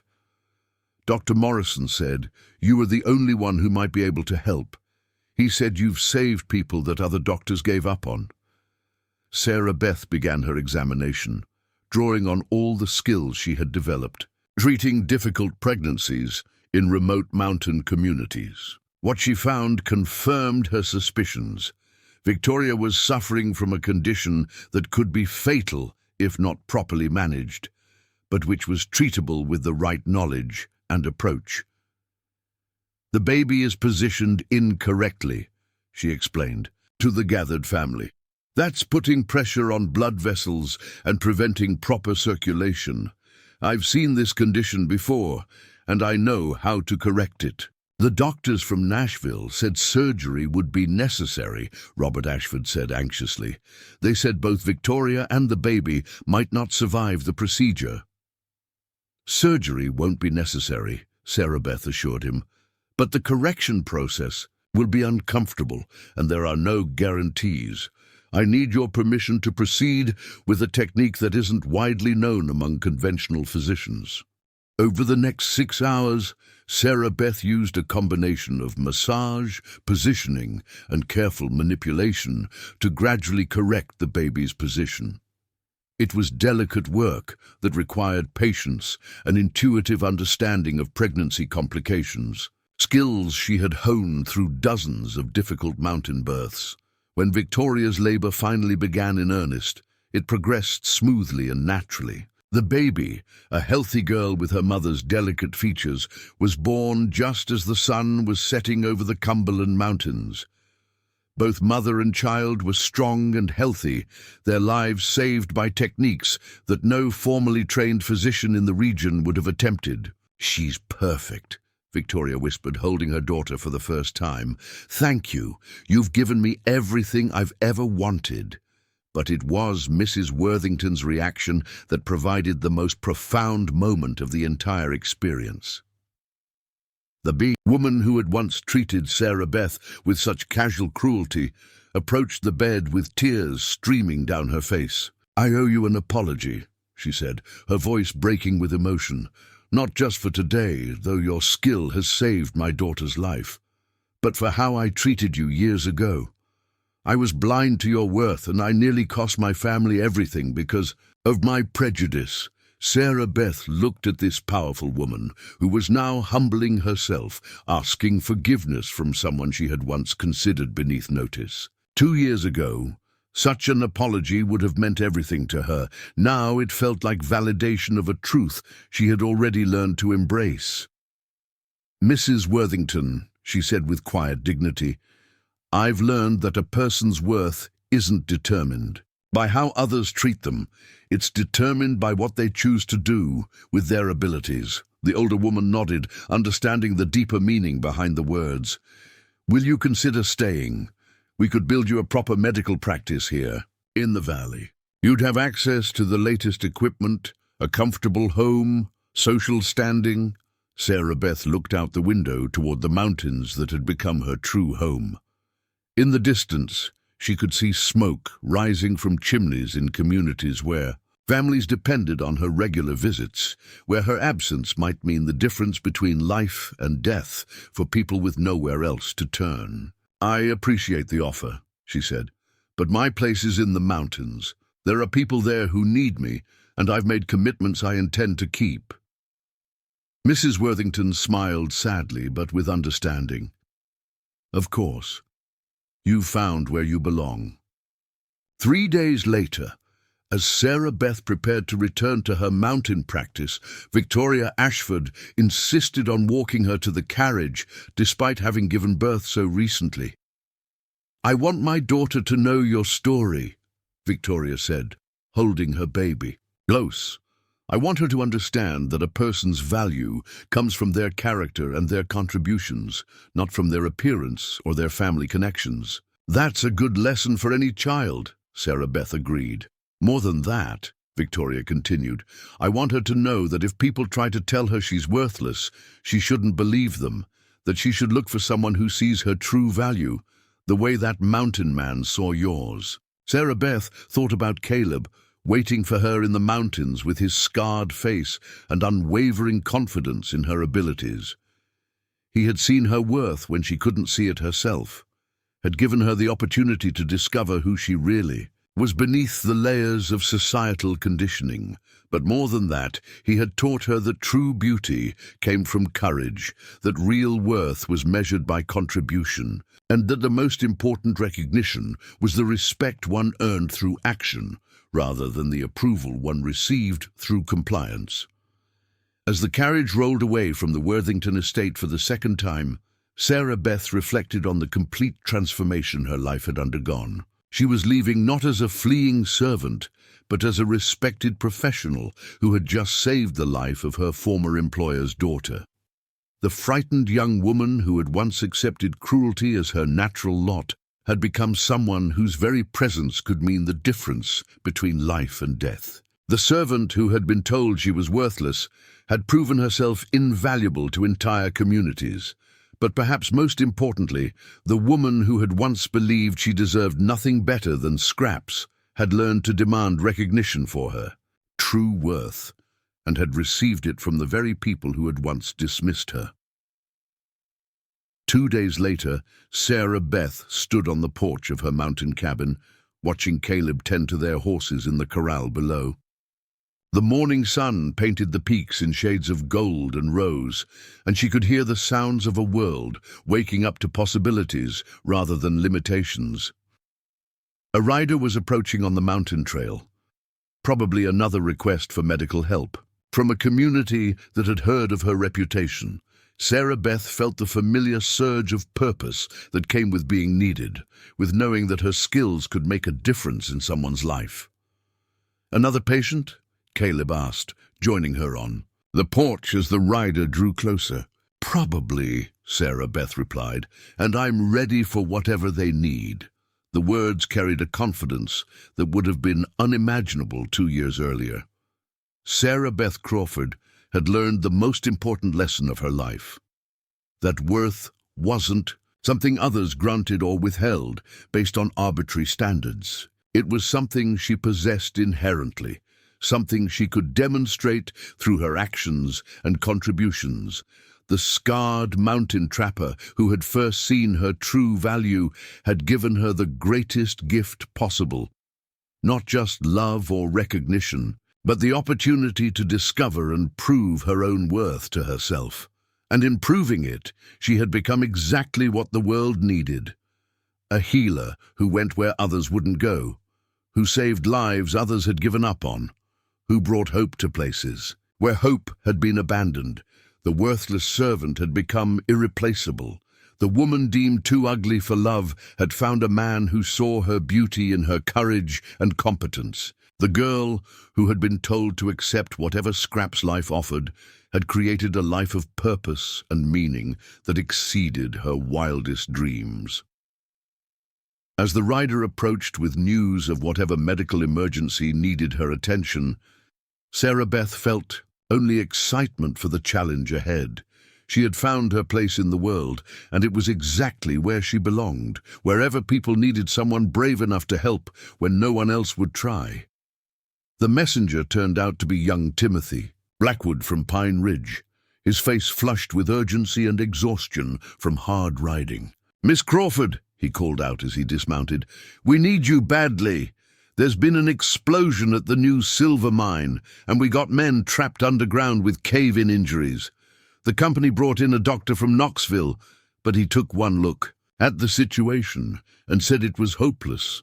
Sarah Beth was already moving toward the cabin to gather her supplies before Timothy finished speaking. This was exactly the kind of emergency that had become her specialty.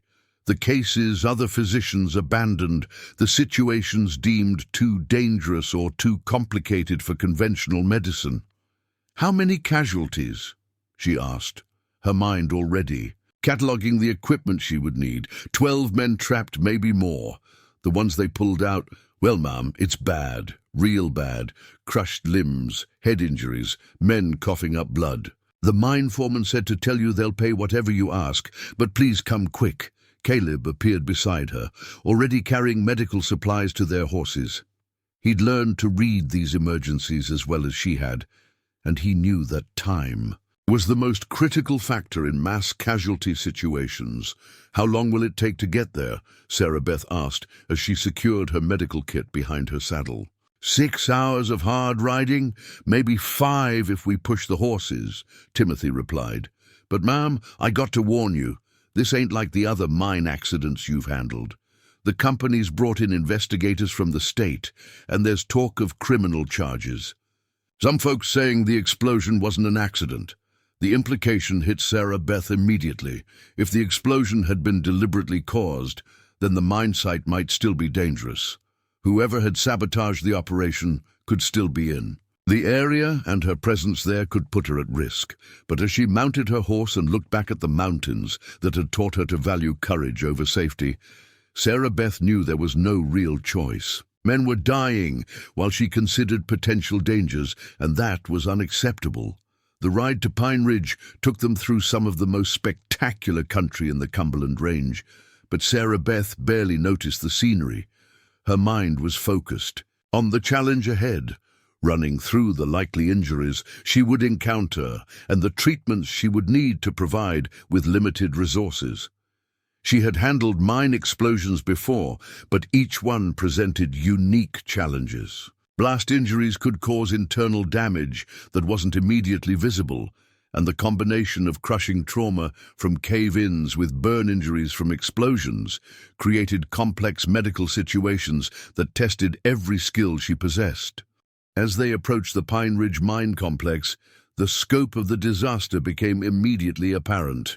Smoke still rose from the damaged mine entrance, and she could see rescue teams working frantically to clear debris from the tunnel mouth. Makeshift medical stations had been set up near the administrative buildings, where dozens of injured men lay on stretchers and improvised beds. The mine superintendent, a heavy-set man named Morrison Davies, approached them as they dismounted. His clothes were torn and dirty, and Sarah Beth could see dried blood on his hands from helping with the rescue efforts. "Thank God you're here," Davies said, his voice hoarse from shouting orders and breathing smoke. We've got 17 men injured, with 5 still critical. The doctor from Knoxville took one look at the worst cases and said they needed to be transported to a real hospital, but the nearest one is 2 days away. "Show me the critical cases first," Sarah Beth said, falling into the professional demeanor that had served her well in previous disasters.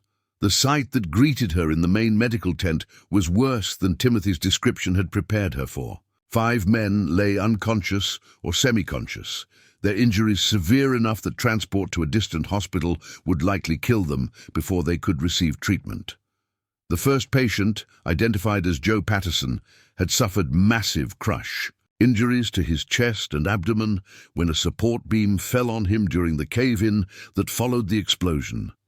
His breathing was labored and shallow, and Sarah Beth could see signs of internal bleeding that would require immediate surgical intervention. The second man, Carlos Mendez, showed classic signs of severe head trauma. He'd been struck by flying debris during the explosion and had been unconscious for over 8 hours. Blood trickled from his ears, indicating a skull fracture that could prove fatal without proper treatment.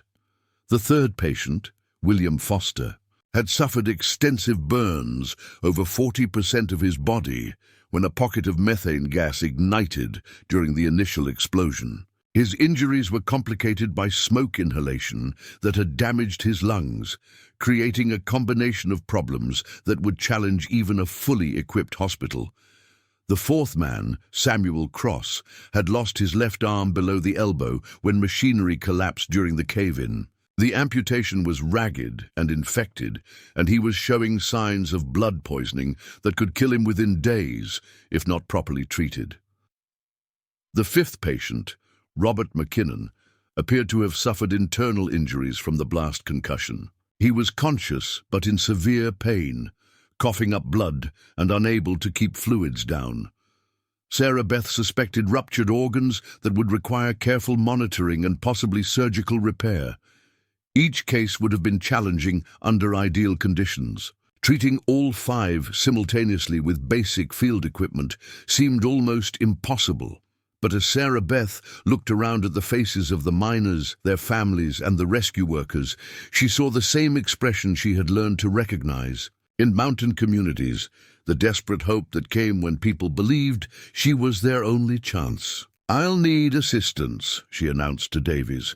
"Men who can follow instructions precisely and won't faint at the sight of blood. I'll also need every clean cloth you can find, boiling water, and the strongest alcohol available." For the next 18 hours, Sarah Beth worked with an intensity and focus that impressed even the hardened miners who were accustomed to physical endurance. She moved between patients constantly, monitoring vital signs, adjusting treatments, and making split-second decisions about resource allocation. Joe Patterson's chest injuries required her to perform a procedure she had only read about in medical texts, relieving pressure on his lungs by creating a small opening in his chest wall. Working with improvised tools and no anesthesia beyond alcohol, she successfully drained the blood that was preventing his lungs from functioning properly. Carlos Mendez's head injury demanded careful monitoring for signs of increasing brain pressure. Sarah Beth used techniques she had learned from Dr. Morrison, combined with innovations she had developed during her mountain practice to reduce swelling and maintain proper circulation to his brain. William Foster's burn treatment drew on methods she had learned from Native American healers she had encountered in remote mountain areas. Using a combination of traditional European medical practices and indigenous remedies, she created treatments for his burns that promoted healing while preventing the infections that killed most severe burn victims. Samuel Cross's amputation required immediate surgery to clean the wound and prevent the spread of infection. Sarah Beth had performed several amputations during her mountain practice, but never under such primitive conditions or with such time pressure. Robert McKinnon's internal injuries were perhaps the most challenging to treat. Without X-rays or Other diagnostic tools, Sarah Beth had to rely on careful examination and her growing understanding of blast injury patterns to determine the extent of his internal damage. By dawn of the second day, all 5 critical patients were stable and showing signs of improvement. Joe Patterson was breathing normally. Carlos Mendez had regained consciousness. William Foster's burns showed no signs of infection. Samuel Cross's amputation site was healing cleanly, and Robert McKinnon was keeping fluids down and reporting less pain. The success sent ripples of amazement through the mining camp and beyond. Word spread quickly that the mountain healer had once again accomplished what trained physicians had declared impossible. But for Sarah Beth, the most meaningful moment came when Joe Patterson's wife approached her as she was cleaning her instruments. "I don't know how to thank you," the woman said, tears streaming down her face. "The doctor from the city said Joe would be dead by morning. But here he is, talking and asking for breakfast like nothing happened. He's got a long recovery ahead of him," Sarah Beth cautioned. "But yes, he's going to live." Mrs. Patterson took Sarah Beth's hands in hers, studying the face that had once been dismissed as too plain to warrant attention. "You know what I see. When I look at you," she said, "I see the most beautiful woman I've ever met, because you've got the kind of beauty that saves lives and brings hope to people who thought they'd lost everything." The word struck Sarah Beth with unexpected force. Beauty that saves lives, beauty that brings hope. It was a definition of beauty that had nothing to do with delicate features or fashionable clothes, and everything to do with the courage to act when action was needed. As she packed her medical supplies and prepared to return to her mountain home, Sarah Beth reflected on how completely her understanding of herself had changed. The woman who had once believed she was too ugly for love had learned that true beauty came from the willingness to risk everything for strangers. The servant who had been told she was worthless had proven herself invaluable to entire communities. Davies approached her as she was loading her horse, carrying a leather pouch that clinked with the sound of significant payment. "The mining company authorized me to give you this," he said. "It's more money than most doctors make in a year, but it's less than what you've earned." Sarah Beth accepted the payment, knowing that it would allow her to expand her medical practice and help even more communities. But the money, substantial as it was, wasn't what made her feel successful. Success was measured in lives saved, families kept together, communities that continued to thrive because someone had been willing to help when help was needed most.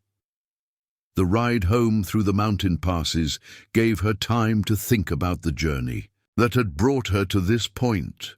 3 years ago, she had been a frightened servant, convinced that she deserved nothing better than whatever scraps of existence others were willing to give her.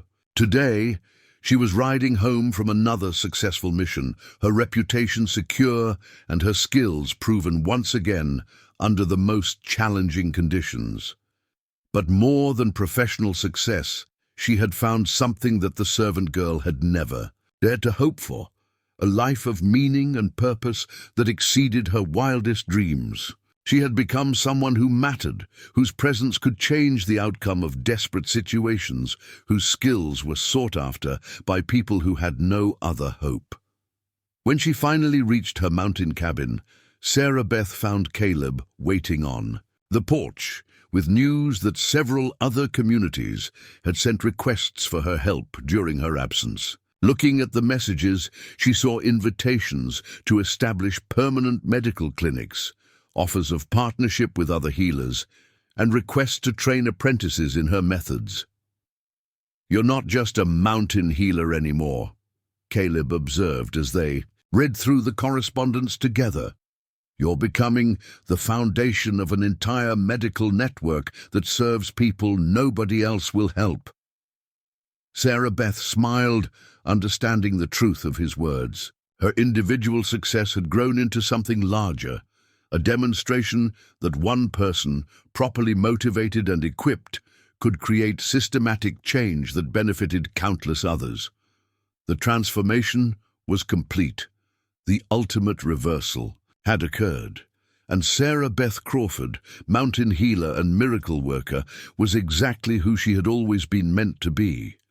Proof that worth isn't determined by others' judgments, but by one's own courage to act when action is needed most. Up next, you've got two more standout stories right on your screen. If this one hits the mark, you won't want to pass these up. Just click and check them out. And don't forget to subscribe and turn on the notification bell so you don't miss any upload from us.